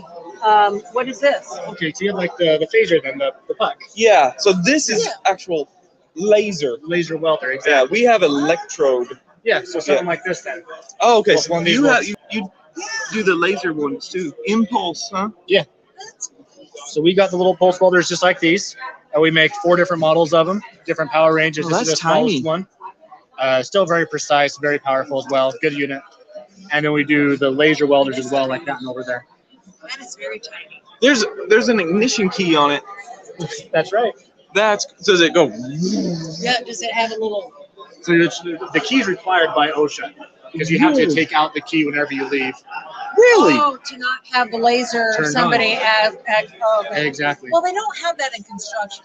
They don't have that. Like I have a chop saw that has a laser guideline on it, and there's no key involved. Okay, well that depends on the class of the laser. Oh, I see. So like a class 1 laser is what you find in the supermarket store or something like that. There's no damage. There's no possibility of ever damaging them.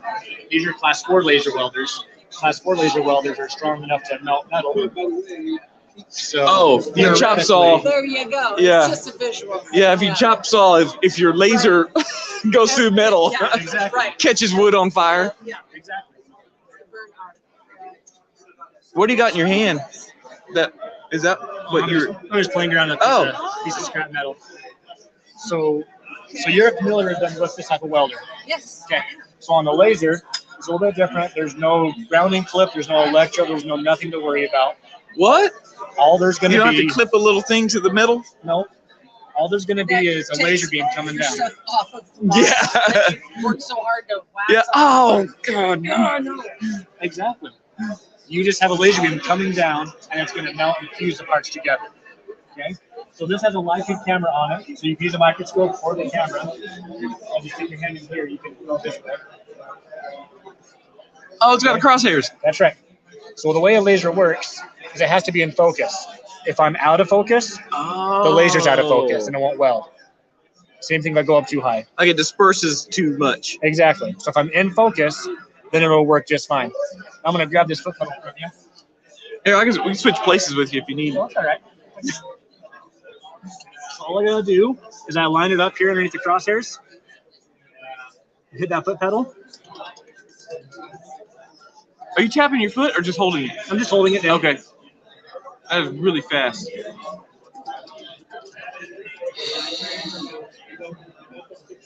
That's pretty simple, pretty quick. Can I do it? Of course. You got to take the key out, put the key back in. Because we want to hear that start up. Yeah. Oh, that is a bit warm. It's a bit warm. Is there argon gas in there? It's piped for argon gas. I'm not running any here at the show though. Oh, okay. But if we want like an extra clean weld. Yeah. We Or can- if you're welding titanium, then it's necessary. Yeah. So It is. Do you have any bands that I can prove that this doesn't blow out the edge of the band? I was going to say grab some from over there. I got some. You got some bands? I got one. Let me see that. And then you have a piece of wire? All right, let me see that. This is. Let me turn on the power again. Let's do this right. So I got a joystick in here to change the power. So that's my spot size. So you don't have to move your hands out and touch the screen and then go back under. That's right. You just keep your hands there, moving a joystick. That's right. So right here. So what I'm doing, I'm turning down the speed, so it's not going to be as fast. It's easier to control that way. Okay, I made the spot size smaller for welding on the motor band. turn on the duration a little bit. Turn on the power here. Okay, I don't know what settings we need, but let's just try that and see what happens. If you blow a hole in it, then join the club. He can't be responsible for that. Okay. Now, what's really difficult here is that it's too low or too high. I mean, it's not comfortable. you got to bend over. So if you're sitting at it, it's made to be sit at a bench, right? Yeah, or you can even have a standing bench. You know? Now lightly touch the electrode to it. I'm just kidding. You're up too high, so you gotta go back down a little bit. Keep on going down a couple inches. I just want to get my hands steady.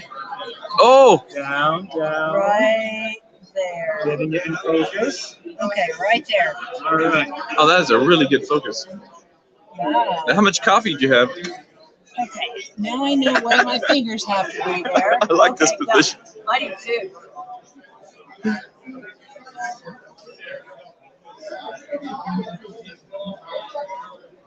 You're a little high still. I'd go down just a little bit.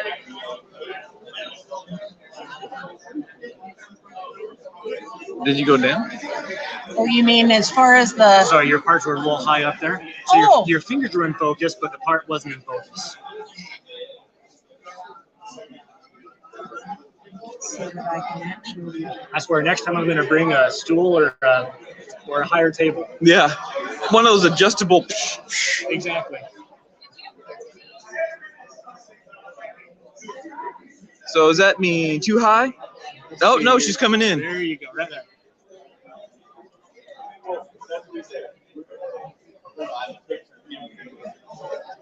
Is it hard because the wire's round?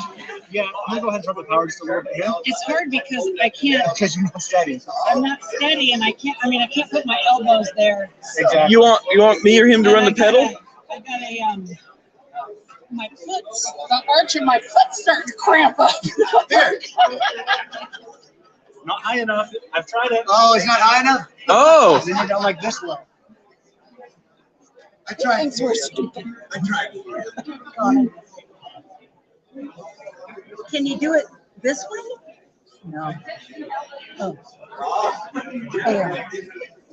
So the laser does have a set focal point, so you always have to bring your stuff to where that focal point is on the laser. Okay. But that's like the puck. Now I can see it a little better. But you got to set the focal point to the tip. Well, I guess you would. That's right, yeah.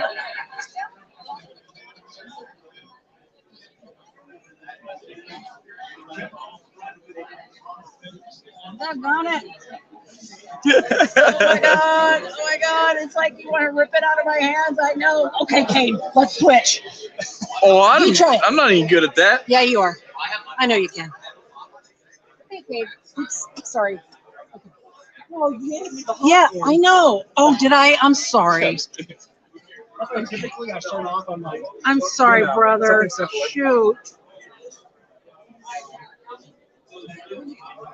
Very cool.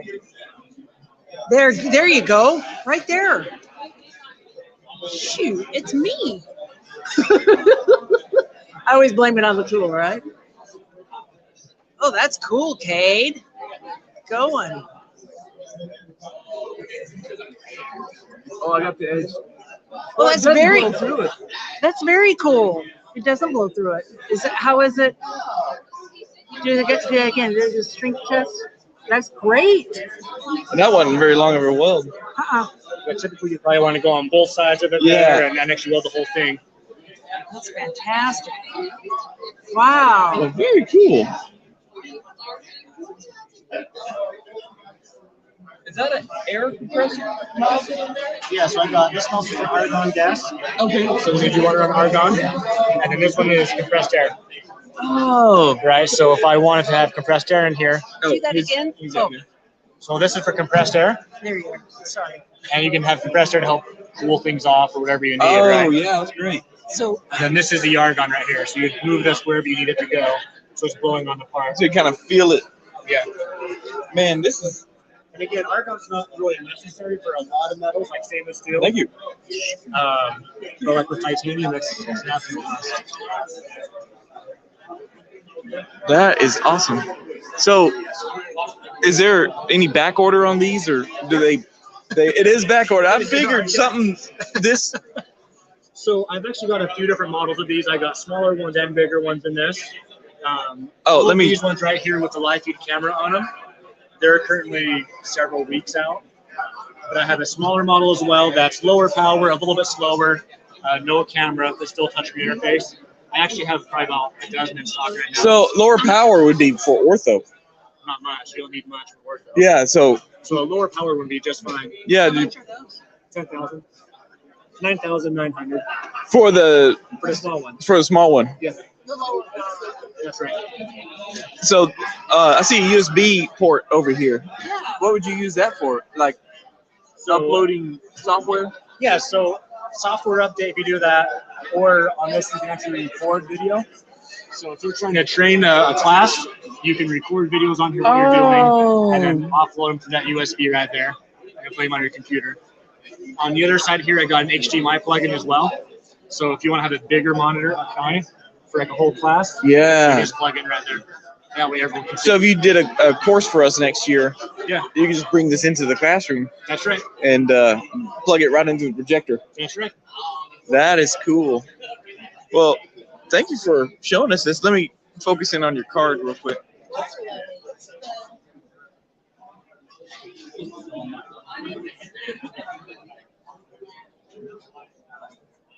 Somebody have water with this.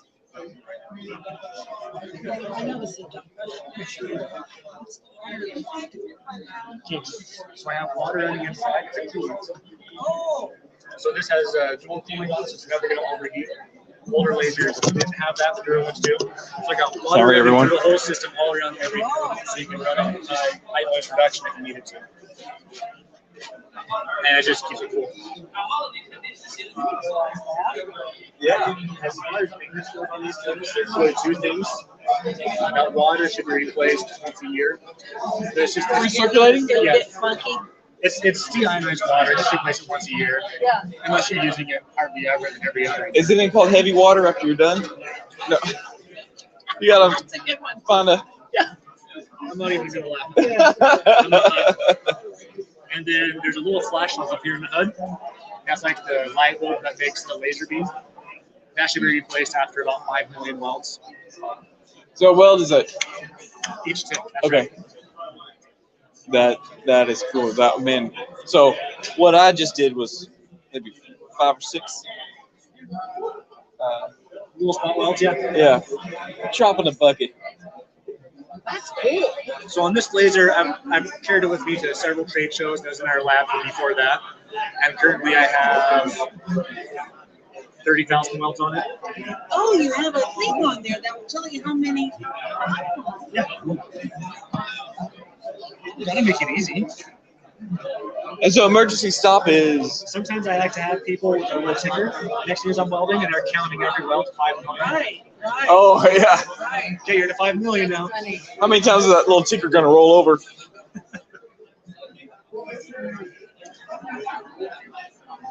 Oh, that's fantastic. Well, thank y'all. I gotta go. I got one more to do over here that was on the paper. Good. I'm live right now. He's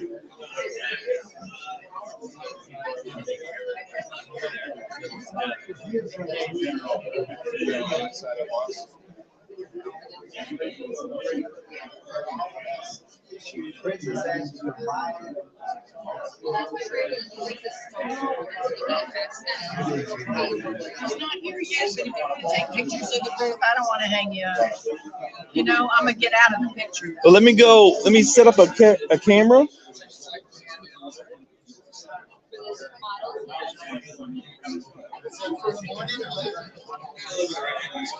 I think I'll find Matt. At least he can kind of. So he's not official. Yeah. It's not a video, just a picture. Yeah, this is a video. Well, I'm pointing at the T.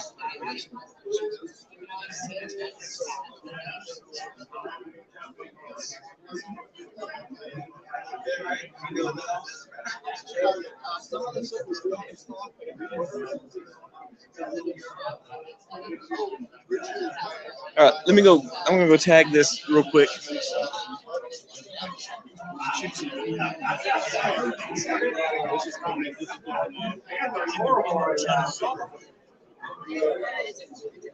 Yeah. Oh no.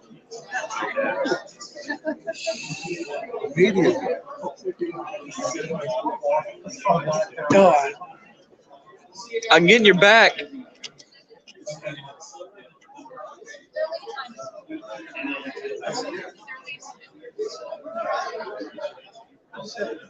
Say hi. I heard nothing or saw nothing. Okay.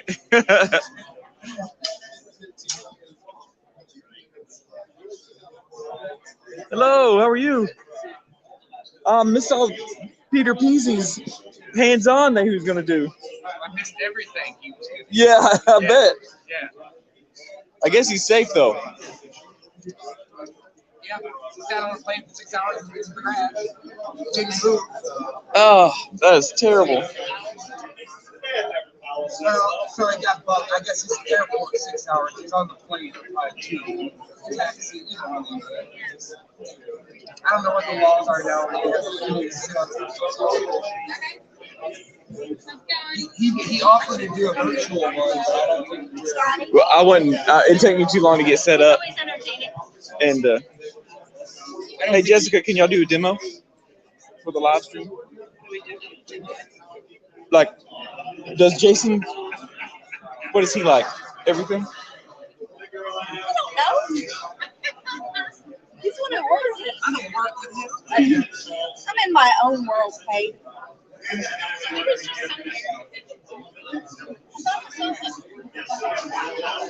Like, he's quick. I leave him in the grocery store all the time. Yeah, I'm not believing this bad back thing because he disappears real quick. Real quick. I think I've seen him in the last plane. He's probably. But I went outside. And I'm sorry if I misspelled your name because my daughter is Syble.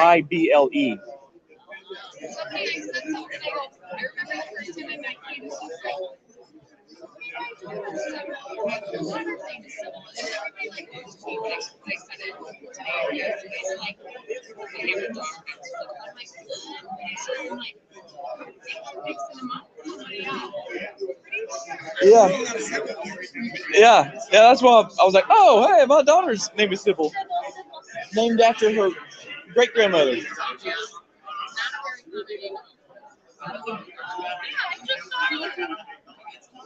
I was gonna do a demo. Okay. And I didn't know if you had any tips or tricks. With the teeth? Teeth or acrylics or. He goes, let me go get the name switched over real quick, and I'll be right back.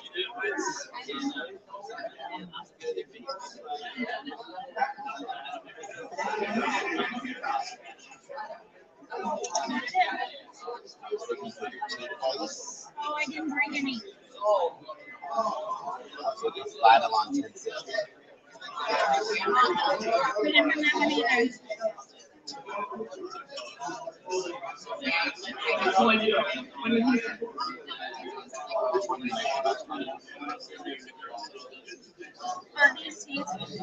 You know this for layer premium? 1405 a card.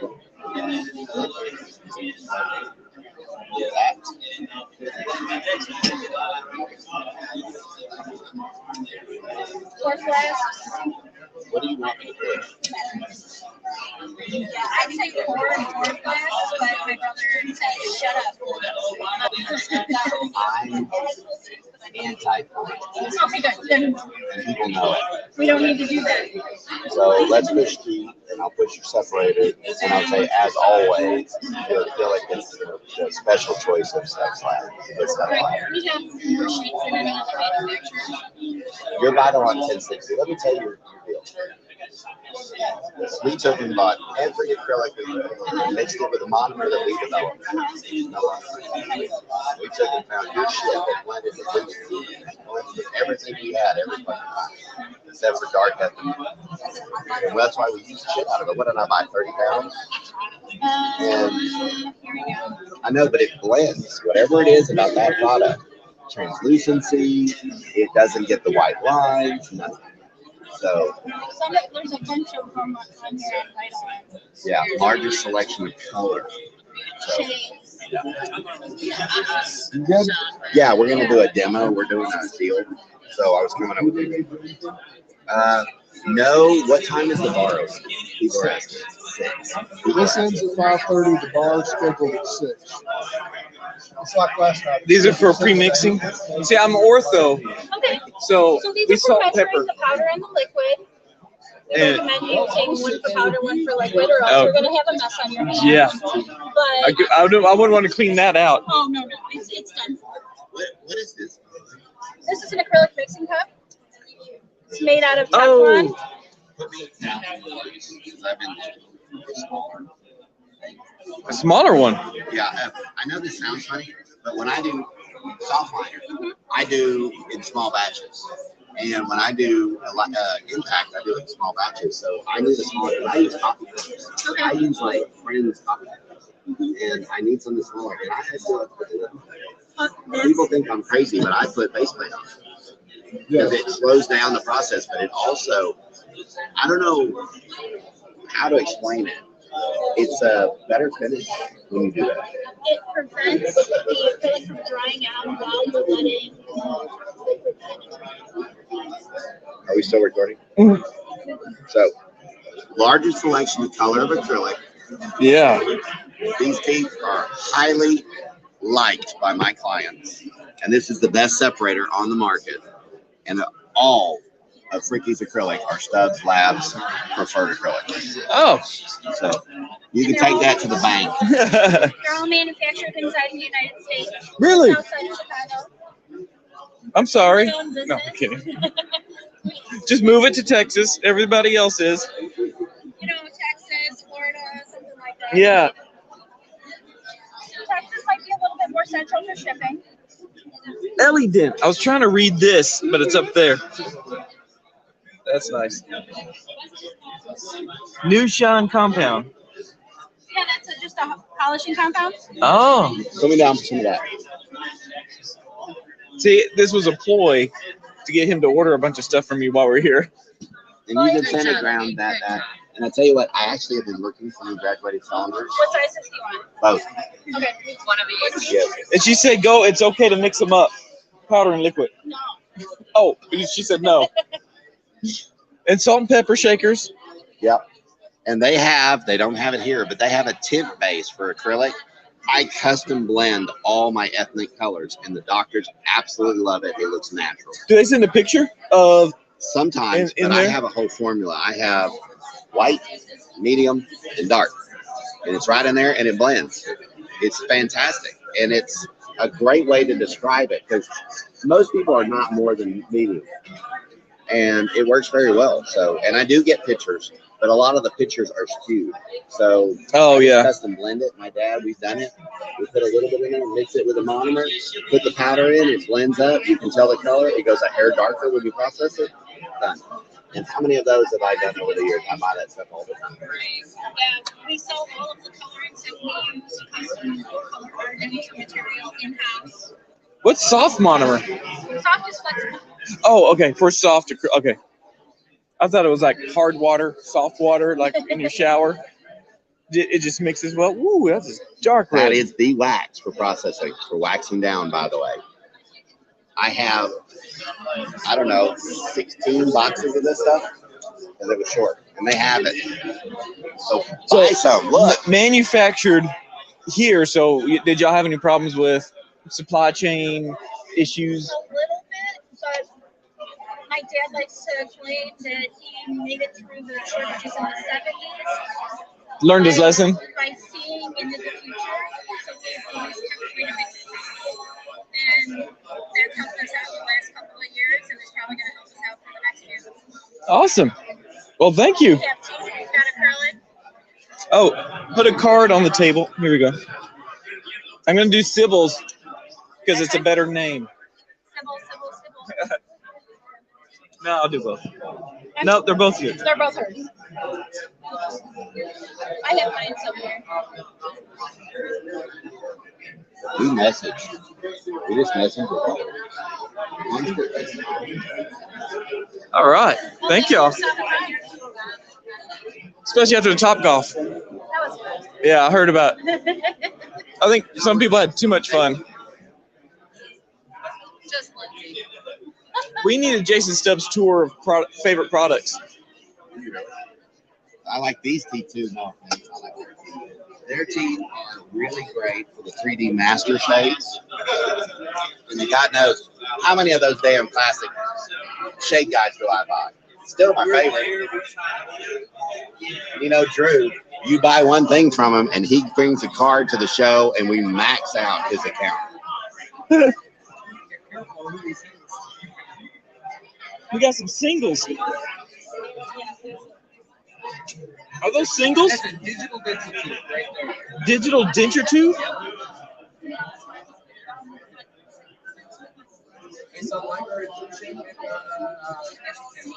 Oh. You hooked him right there. Digital denture teeth. Yeah. Oh, that's nice.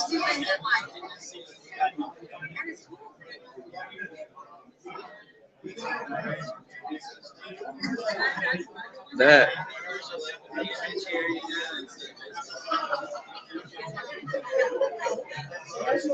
Man, do the whole spectrum.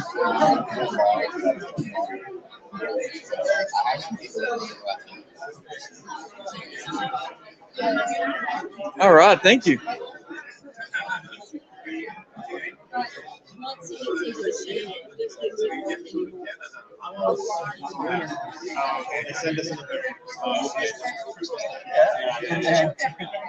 You're on the live stream. Nice.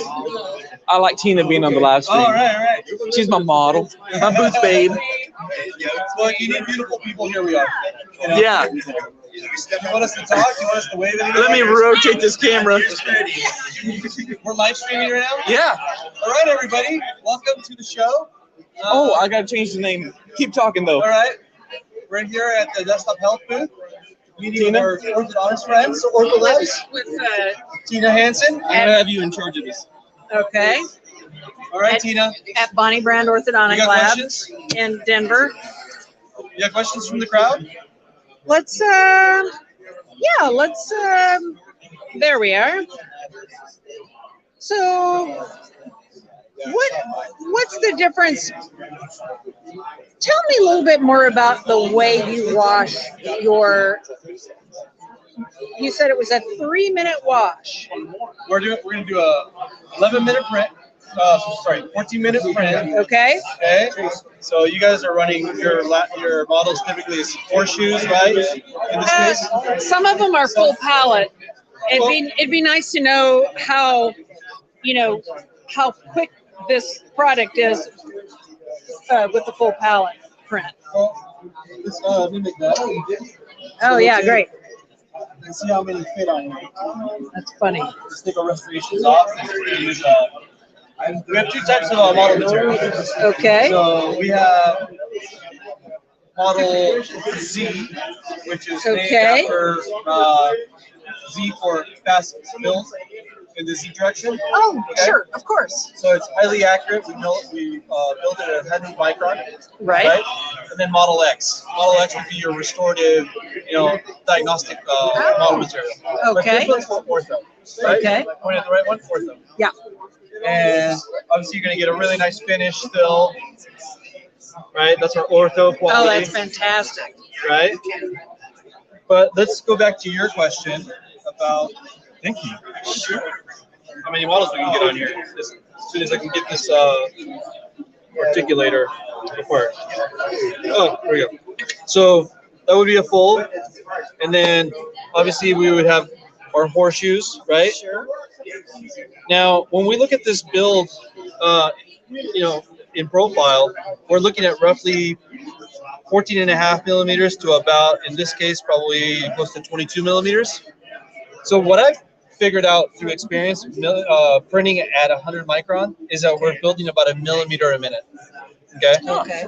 So it's pretty easy math right there. So this guy's going to print in about 14.5 minutes. and this one's gonna, total this job because of the tallest feature on this build is gonna default to the tallest component. Okay. Right. Okay. But we're still looking at about roughly 20 minutes in vertical build. Right. Sister, that is fast. No, I know. Yeah. I know. And that was the reaction of one of our laboratories, Ortho Labs, Wire Smiles in California that I visited, and they looked at it, and watching 3D printing is like watching grass grow, right? Yeah. Yeah. Not in this case though. This is like You actually see it. It's the National Geographic version, where it's like the grass is growing. Yeah. Right. So it will take us double the time because we're that time. We're not getting any work done. Yeah. Yeah. Exactly. We're just sitting there staring at it. So, but yeah, the key here is plastic build. Now the way we achieve that is by heating up the chambers. So we increase the viscosity of the resin. We optimize it. This is the only heated build plate in the dental industry. Build plate is heated. Build tray. Oh, okay. All right. The reservoir is heated. I think Formlabs just heats the chamber. I don't think it heats the actual So tray. what we do is we heat up the build tray, and it ends up optimizing the performance of the resin. How much is the resin? For Model X is 175. For not quite a liter? So if we take, it's a liter. It's 1 kilogram. Oh, sorry, 1 liter. 1 kilogram. Yeah, pull up. So if you take 175 divided by 1,000, you get 17 cents per gram, and a typical model is about 8 grams. So we're looking at $1.40 a model. Yeah. Yeah, that's. It's when we're mixing plaster, we're used to 17 cents per model. So when somebody says anything over 50 cents, we're like, oh God, what is going on? We're gonna go broke. And then you go to Starbucks and you get a venti coffee. Yeah, it just blows that whole thing. Yeah, and then the economics go out the window. Yeah. So what you do is you buy Folgers can of coffee, right? Which is better anyway. I love it. And then you buy better materials. I really don't drink coffee, so it's All right. We were talking about scotch. We were talking about scotch earlier. Should we go into that? Well, here, let me get starts looking over this. Yeah. Yeah, so I'm a little parched. Yeah. I don't know. Actually, this helps as well. I'll kind of give you a breakdown of what it costs would be for it as well. Model Z is actually at $110 for a kilogram, and that gives you about 66 models per bottle, giving you an average cost of $1.65 per model, which basically is saying that you would have a savings of closer to over 21 grand. Yeah, here, let's make it so he can. Oh, yeah. There's no glare on that. Yeah, 110. Were you gonna pocket the rest of that? Sorry, I quoted Model X. That's what's. Oh, okay. Yeah. Yeah, he's like Model Z 170. 175. Sell it. Cash. Yeah, it's got to be cash. The cash discount. Yeah. Oh well, looky here. Let's not. Maybe I should show them on a live stream. Maybe not. Wow, that's Farmersville, Texas. Right, that's close, right? Yeah, about an hour away. so. What kind of a feature can we see in your resin? So What's coming down the pipeline for you guys? Yeah, we didn't talk about it, but we do have about I'd say close to 9 resins coming out this year. 9? We also have a few other products and equipment that will probably be released a little bit later on that. We've got to keep it on the wraps right now. if we tell you what we have today, it might sort of suggest what's coming down the pipe. So if you look at this material, this is a material that allows you, outside of ortho obviously, this is a ceramic, it's a nano ceramic, and it allows you to do teeth and base, right? This material is bioreactive. So when this is in the patient's mouth, it actually becomes malleable. Okay. Right now it's rigid, brittle, but if we heat it up to body temperature, it's actually flexible. That's why we call it Flexera. So then we get a suction cup. Exactly. Now the same material fulfills other indications. So we can actually do a permanent posterior restoration, right? Wow. The same material would allow me to do, let me get my upper. I can do, oops, a 3-unit bridge. Okay. Wait, are you 3D printing the 3D? Yeah. These are permanent, FDA cleared. Ceramic based? Yeah. Those are permanent restorations that are 3D printed. Oh. Now, so the same product that is allowing us to do teeth and base, crowns and bridges, will also allow us to do inlays and onlays. Now, the beauty of a product like this is that this material will behave like natural dentition.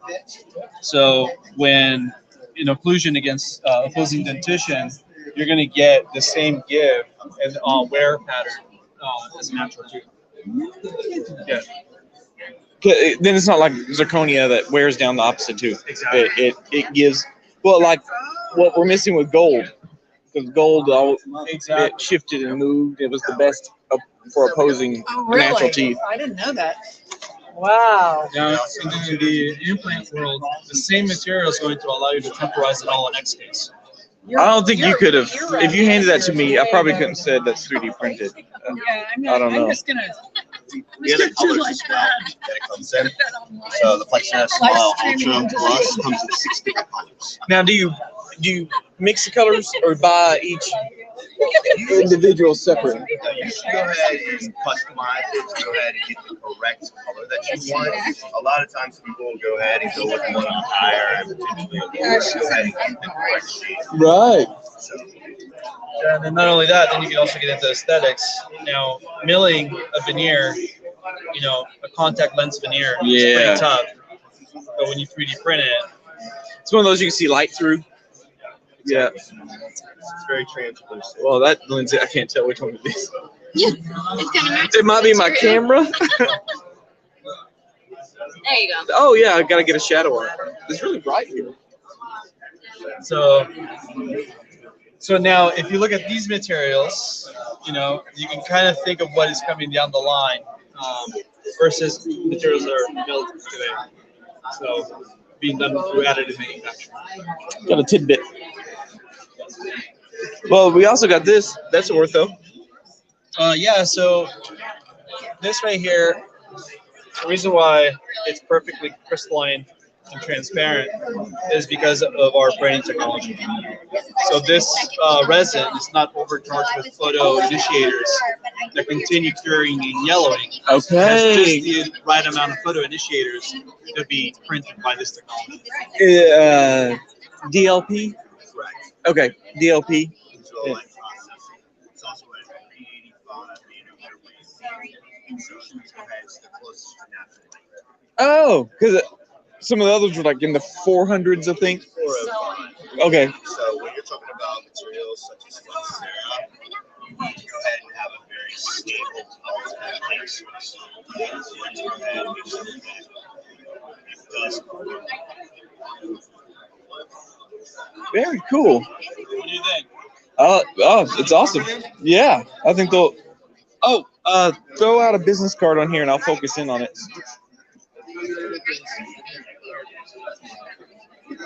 Yeah, put it up.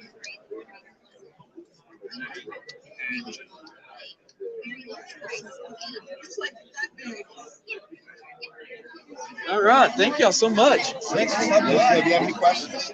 Hey, huh? It is the DLAT YouTube page. All right. Yeah, so it'll be on there.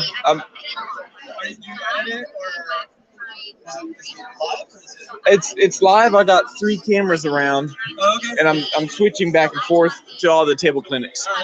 So, and then I'll go set up and tell someone, go. And they don't like me for that. Thank y'all. Thanks for giving us time. Sure thing. Thanks for coming and being here. And the new Einstein. That's awesome. Very cool.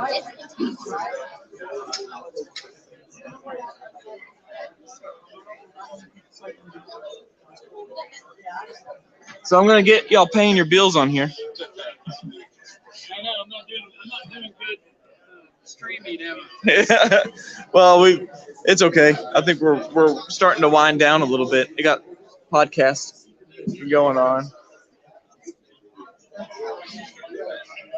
Oh, I gotta go check. I keep promising one, but the guy didn't. His flight's delayed. It's supposed to be doing one. Oh, that's a good shot right there. It still blows my mind it's in a web browser. Yeah, but they don't even need any fancy gaming computer. It's just all based out of the Chrome or Firefox workers. Don't tell my wife that. I had to get a gaming computer. Yeah. If you ever talk to her, I had to get a gaming computer to do this.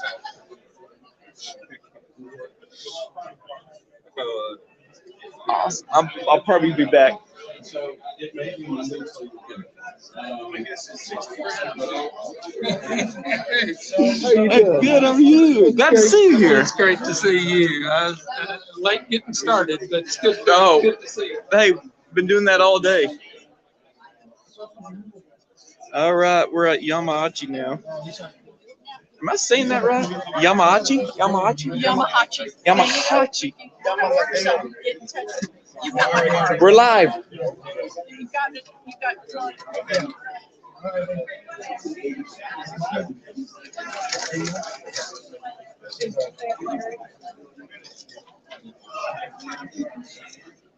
Here's the big boss. Ooh, Big Boss is here. We're live. We got you just in time. Where'd this name come from?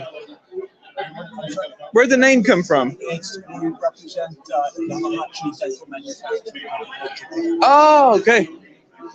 Japanese company. It sounded. So these are as good as Toyotas. Toyota. Yeah. Well, Lexus. Toyota's in second place, I think. Oh, magnetized base.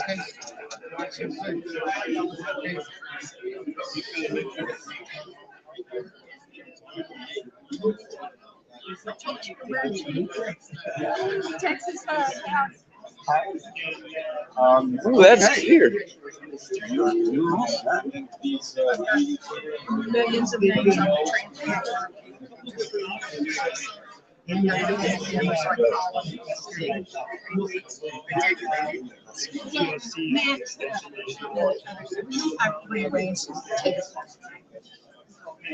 Come on in.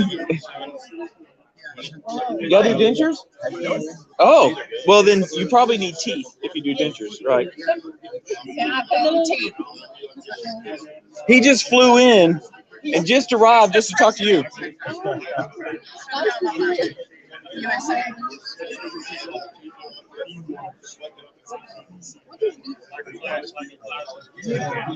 Yeah, what does bead mean? The speed. The speed. It's got a foot pedal to turn it on, and then you dial it. It's for your speed. You don't just keep going on and off. It's 169 compute. It has a foot pedal. So you adjust the speed with the dial. The foot pedal's on off. Yes. Okay. It's not a resistor rheostat. Yeah. So I didn't know y'all did that. What's this book for? This is PMA just for CAD cams. For CAD cams? Yes. It's the first time to see one of these like that. First time to see transparent. Yeah, and then it's the same. It's in like it's in there. Yeah, it's in What the prices? No, she's never seen a clear one. Oh, the clear is really a very good clear. It's really crystal clear. I do. You can mill a night guard. Ah. So you would just design it in software, send it to a mill, stick one of those. Can you get like 2 or 3 out of that? So we can I'm use sure this you for could. appliance? I can use this for appliance or only night guard? No, you can use it for any kind of appliance, clear appliance that you can design. Yeah. So you do a flipper. It's just a clear palette Oh, really? of a flipper. You can use this for flipper? Is it? You can use acrylic. I guess so the gums show through. I don't know. I'm ortho, so I make salt and pepper. This is the powder?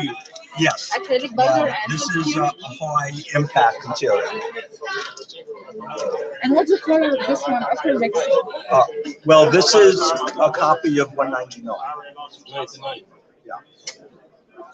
Oh, Lucitone. It's a copy of Lucitone 199. Exactly. Okay.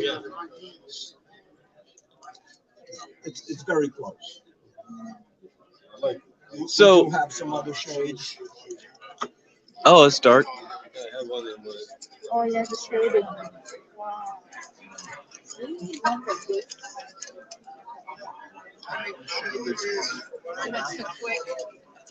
Like quick set? Yeah. I didn't mean to distract you. I was just looking at it. This is a very rapid cure bath setting material. It's 2 to 3 minutes. Done. Bench. Without water or self cure? Set yourself or should be hot cure, yeah? Yes, it's a self-cure. 2 to 3 minutes. Done. So if you're involved in a conversion and you need something right away, Or like a quick repair, or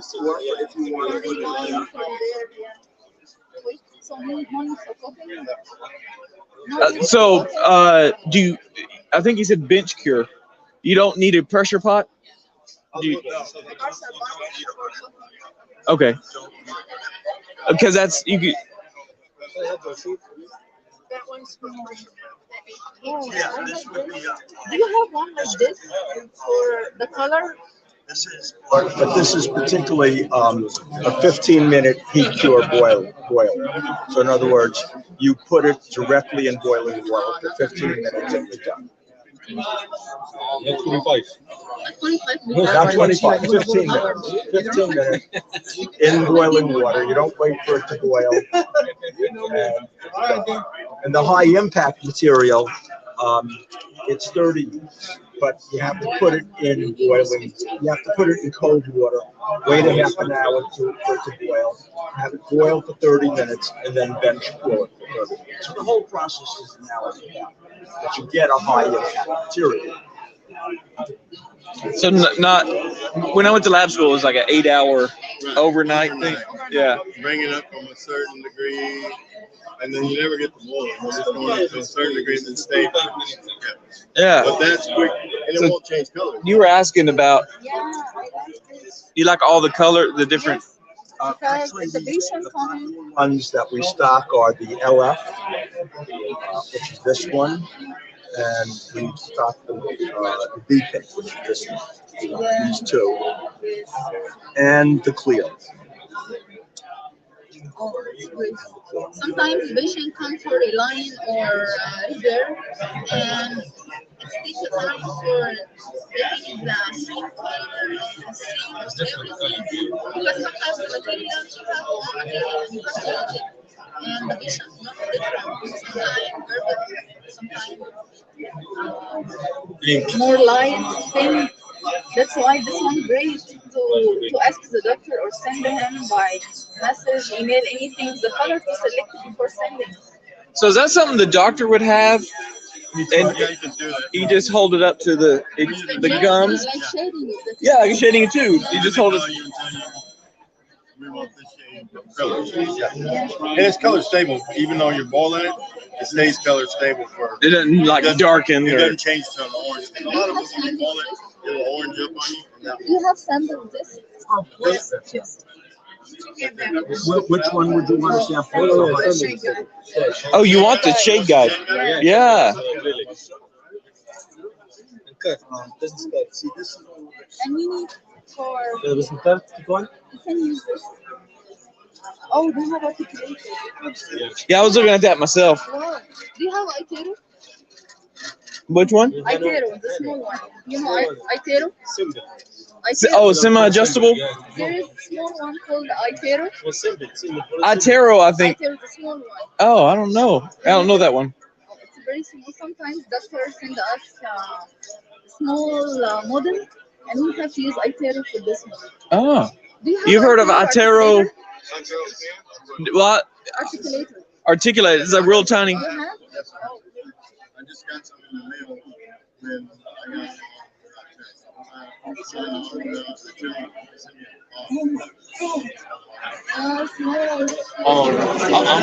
I didn't know Itero got into articulators. The scanning. I did. Well, I knew the intro. That's.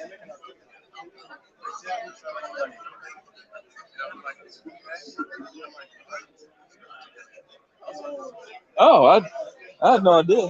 See, I like this is good for ortho.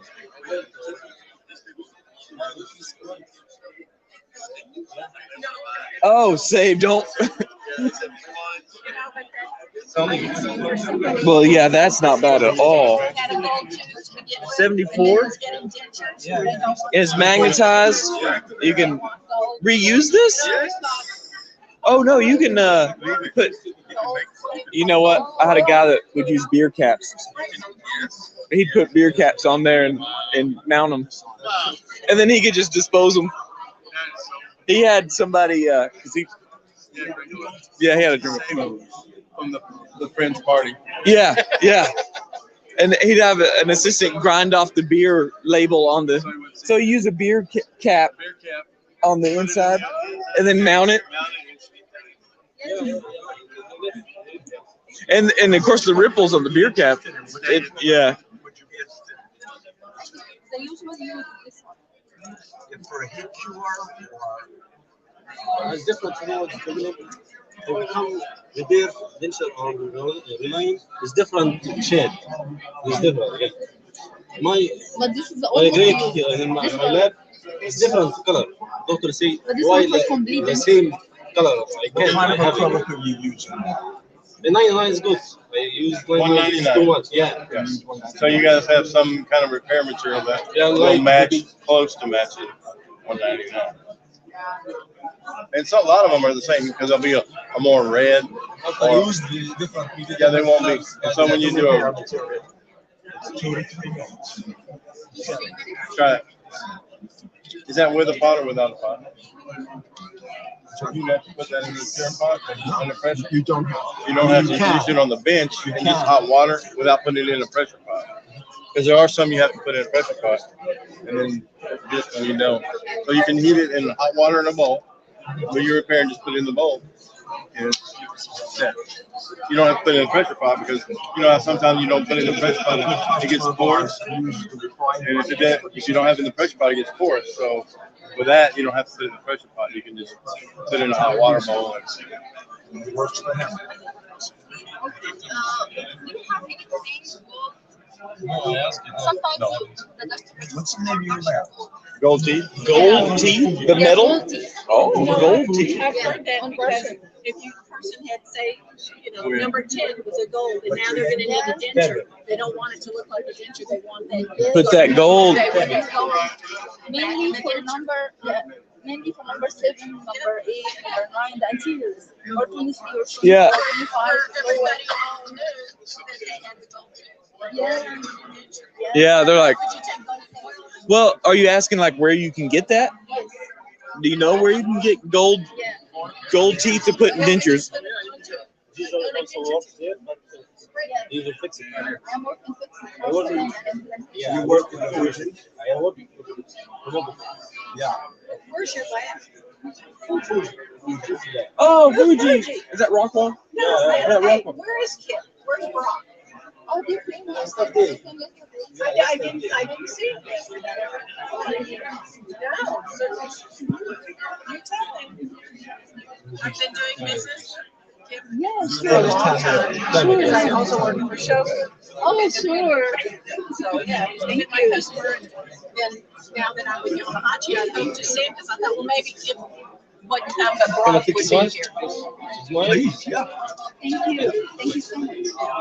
And if you're coming tomorrow, he's talking. Oh, yeah, He's giving a talk tomorrow. I think 2 o'clock. 2 o'clock tomorrow, he's giving a speech. Have you ever seen these? They're composite infused. Composite? Yeah, that's composite infused teeth. So these are the highest composite infused teeth. These are the lowest. That's the medium. So as you go in grade from medium or from less to medium to grade. So wear out faster. Yeah, next, and then this is good.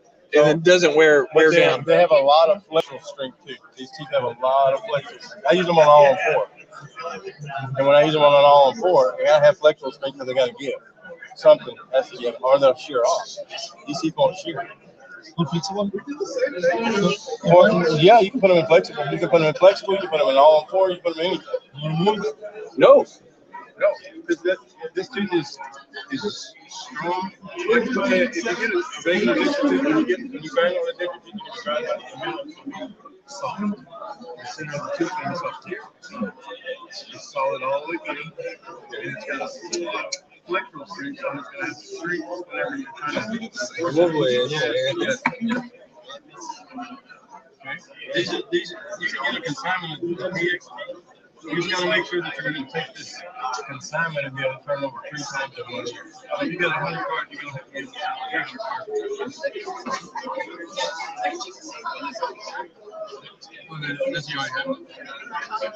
So y'all, Fuji Lab already uses Yamahachi?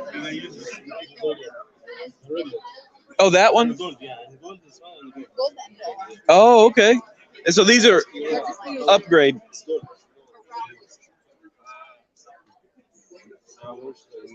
Oh, sorry.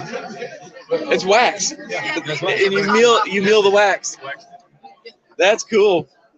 So I didn't mean to distract.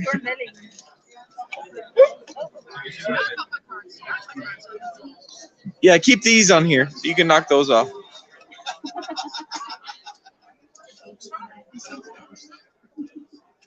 All right. Well, I'm going to end this here. I'll let y'all keep going. Thank y'all for, yeah. All right. Thank y'all. Remember 2 o'clock tomorrow. I think that room. Irving? Okay.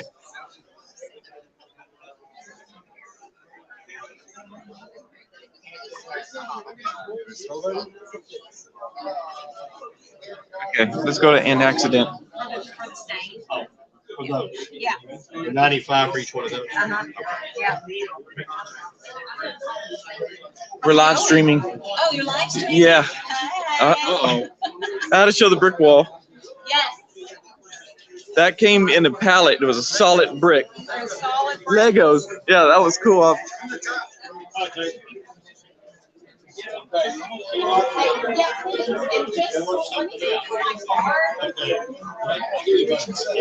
Yeah, I'm doing a scan by. This is going to the DLA team YouTube page. Oh, YouTube. Oh, yeah. So I'm gonna scan over. Get your card in there. In reality, this is what happens. Make sure they see plastic patterns. Everywhere we got plastic. You said plastic, not wax. Plastic. Plastic, not wax. Wow.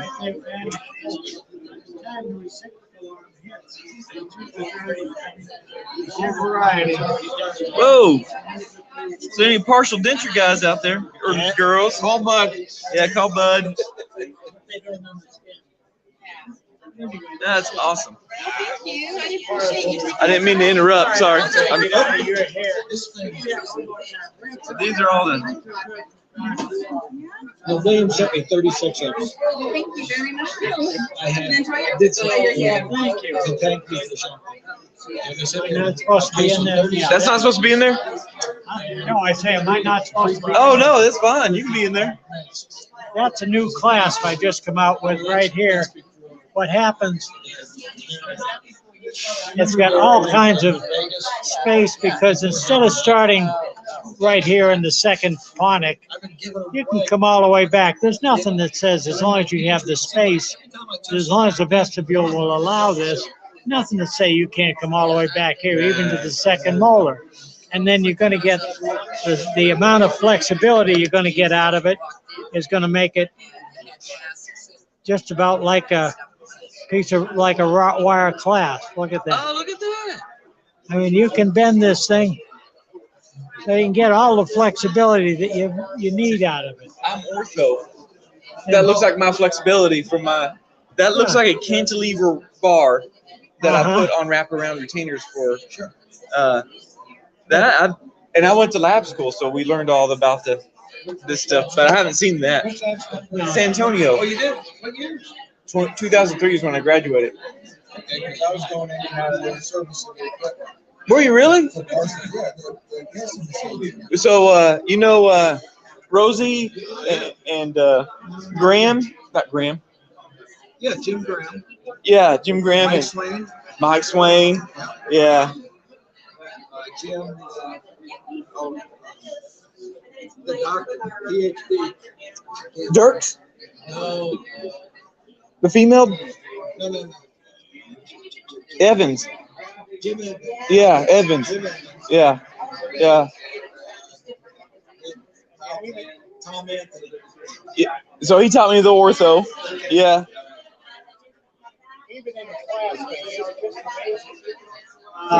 Like right there, you've got an Akers clasp. In theory, the retentive arm, the reciprocal arm over here is to prevent the retentive arm from moving the tooth. Oh. That's in theory. In reality, by the time the reciprocal arm touches the tooth, the retentive arm has already moved the tooth, as you can see right here. There it is. Bang, bang. And now there's ways to get around that. You can put vertical reciprocation right there. And then if you run into a short coronal situation where that retentive arm is down right on the gingiva, instead of doing that with 10,000ths of an inch undercut, split it up and take half and half. That way they both hit the tooth at the same time and you don't do any damage. Kind of balance. It's a balance. They both hit simultaneously. So anyway, but that's what I teach. But anyway. Well, let me see. I got cards. And your name is? Ed Shire. Ed Shire. Here's my card. And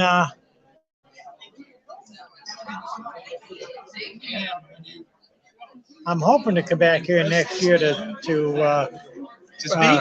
Yeah, to speak. Because I'm sure there's still a lot of people that would love to hear this. Well, this is the old time way of doing it. You know, it's not going to go away anytime soon. No. Oh, no. I mean, this is 3D, and that's what Bud does, you know. But wait, 3D is a 3D printing? 3D printing, yeah. And, that looks like a cast. Well, yeah, this was a cast, but as you can see, this is I'd say digital printing. But this here is the old method. These are some of the basics that we hope people still adhere to.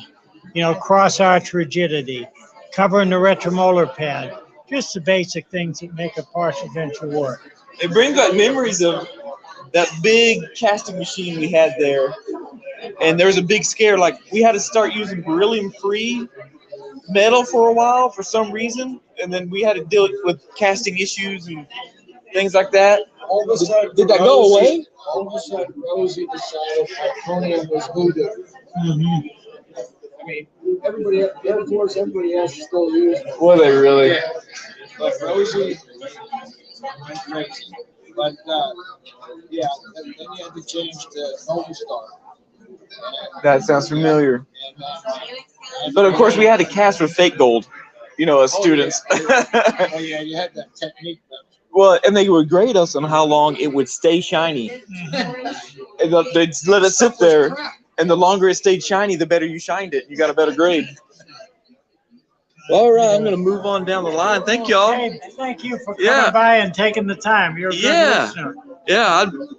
I'm glad this is still an art form. Definitely an art form. Thank you. We appreciate it. Now, you don't have to video this, but this is called uncertainty. Okay, well, we got 8 teeth, you know. Put a class here. Everyone we might as well put one here. And then you got the people that say, well, okay, I'm clasping it. How am I gonna cast this? Well, you know, I got a clasp over here, so I better put a screw to it. And I better put a screw to this one. And you know, just for good measure, I'll put one over here, and all that does is now here's a miscast here and a miscast here and a miscast over here, because by the time the alloy gets to its destination, it's already solidified. You know, your investment is you burn out at 900 degrees below the melting temperature of the alloy. So you cast this, and that's why you can cast something like right here. The whole framework is cast with these 2 small screws. I got that one, I've got another one sitting right here, the same thing.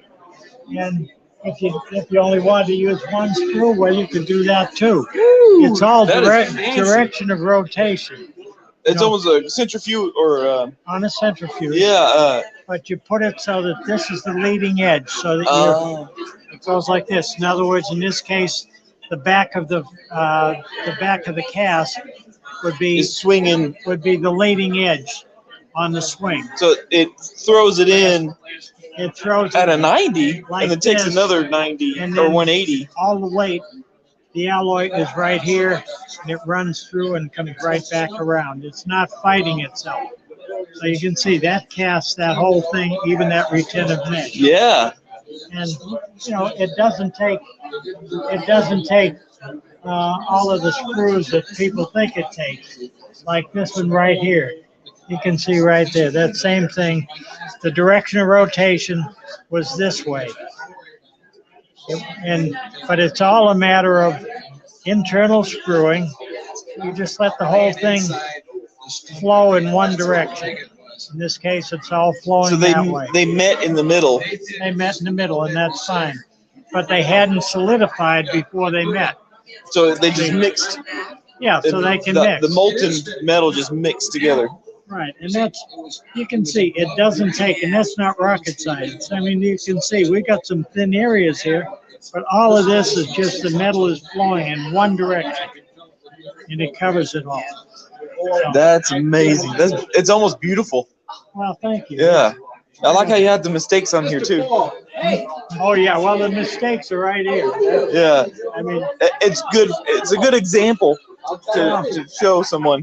That's why I want people to stop by. So, you know, and you know, this clasp here, that thing there, you know, even if you don't know how, you can't, there's only so much damage you can do to a patient using this clasp, you know. Right. And I shouldn't say it like that. But anyway. All right. Hey, thank you, sir. Thank you. I'm gonna work my way down the line, and I think y'all are gonna be the last ones on the stream. So. You have a good day. Yeah. Have a live stream. My speaker is here today. Oh, I see what you did there. He's already here. Oh, hey, How are you doing? Good. How are you? Excellent, thank you. Say hi. Watch the live stream tomorrow morning. You'll see him.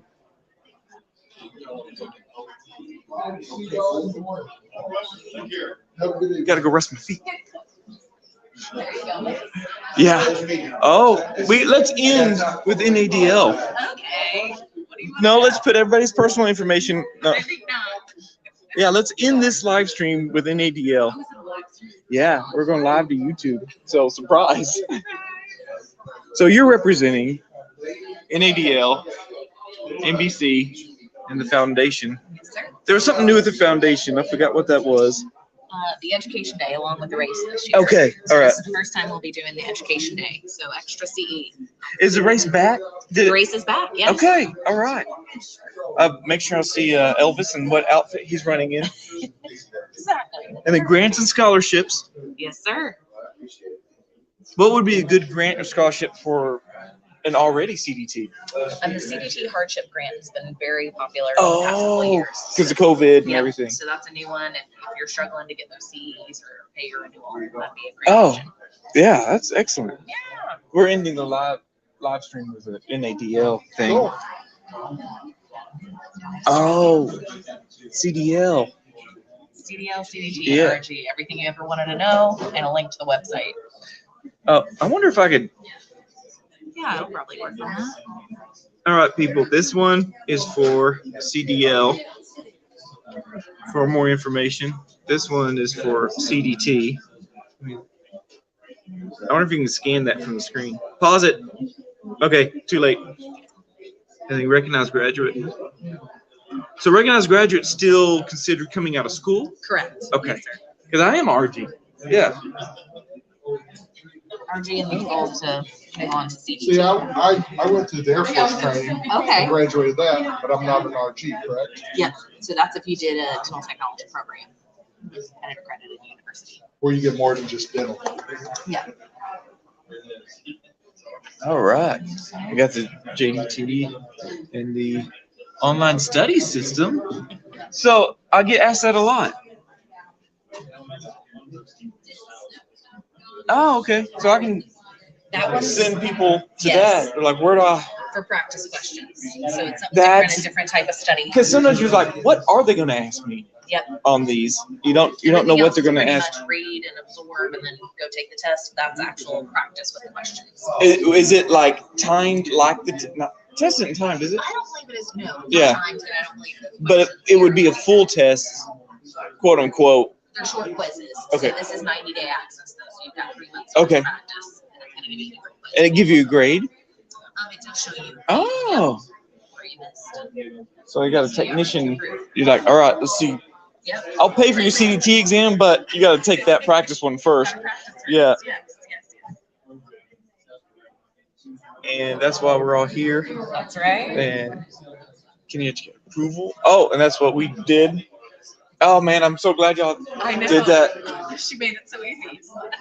It's like, have we been able to do this whole time? Yeah, she says that. She's like, I don't think people know they could do that option. Yeah, I'm totally. Glad, Yeah, next year. I just sent an Excel spreadsheet, Program. and I remember sitting with, I think it was Robert Jones. That's why it always took a month or two to get it all done. Yeah, we'd have a party sometimes, just writing out everyone. Percent of how long that must take people to do the forms. So I'm glad you didn't do it. Yeah, and I'm glad you remembered that. They were like, "Hey, nudge, nudge, you haven't sent in the thing yet." Yeah, we were getting phone calls. Why my credits not showed up? He's working on it. He's working on it. Now they will. Yeah. Okay, so tomorrow is the awards luncheon, and what is the oldest Texas recipient? What is it? 50 years. 50 year. Yep. All right. What is the record right now? Do you know? I think the highest is 62. 62. There are 2 people at 62 years. Now, at a certain age, do you start counting the single years? You don't have a pin for each one, right? No, Okay. no. So it starts at 25 and goes all the way up. So we've Is it every 5 years, starting at 25? Yep. And you get your. Okay. 25, 30, 35, 40. Have you gotten one yet? It's my 20th year. You got 5 more I years. have 34 years experience, but my CDT got to 2000. Oh, really? I got mine in 2003. 2002, I believe, was when it finally got issued after I got through all the tests. Oh, wow. And it's 20 years. So you're getting there. Oh, 5 years old. Wait, so then I'm 8 years after you. I got 8 more years. If I'm 2003. 2003. Well, I've only got 1 year on it. Okay, I took it in October 2003. So then when does it start? 2004 would be my first year as a full. It's 2003. Okay. It's whenever you pass the test. When you get your certificate, it has that year on it. Yes. Okay. So it should be 2003 for you. Okay. So Because mine says 02, yours should say 03. that's 20, 23 plus 2026? Next year will be 20 years. I'm getting old, and I feel it. All right. Well, thank y'all. Thank you. I'm gonna. Oh yeah, you're leaving. I'm not here tomorrow. I got to get out of here. Yeah. Alex is here. Okay. But, it was really good. We had a really good day. It was good. Good, good. I'm glad to see that. Try to force some people. Having this extended vendor time is awesome. Yeah. So, Yeah. Well, no classes, no anything. Yeah. And I think if I do the live stream again next time, then I'm gonna need some help. My feet hurt. I'm gonna need some help. Yeah. You walked around a lot. Yeah. Well, thank y'all so much. I'll see you tomorrow and have a safe trip. Okay. Thank y'all for watching. It's been a long stream. I wanted to give y'all a taste of what the exhibit hall was like if you weren't here. So all y'all that are sick and had surgery and stuff, I hope y'all got something out of it. But I'm going to end the live stream here. My feet hurt. So it's the longest stream I think I've ever done. So I'll log off and I will see all of y'all 8 in the morning. And y'all be safe and healthy and see y'all later.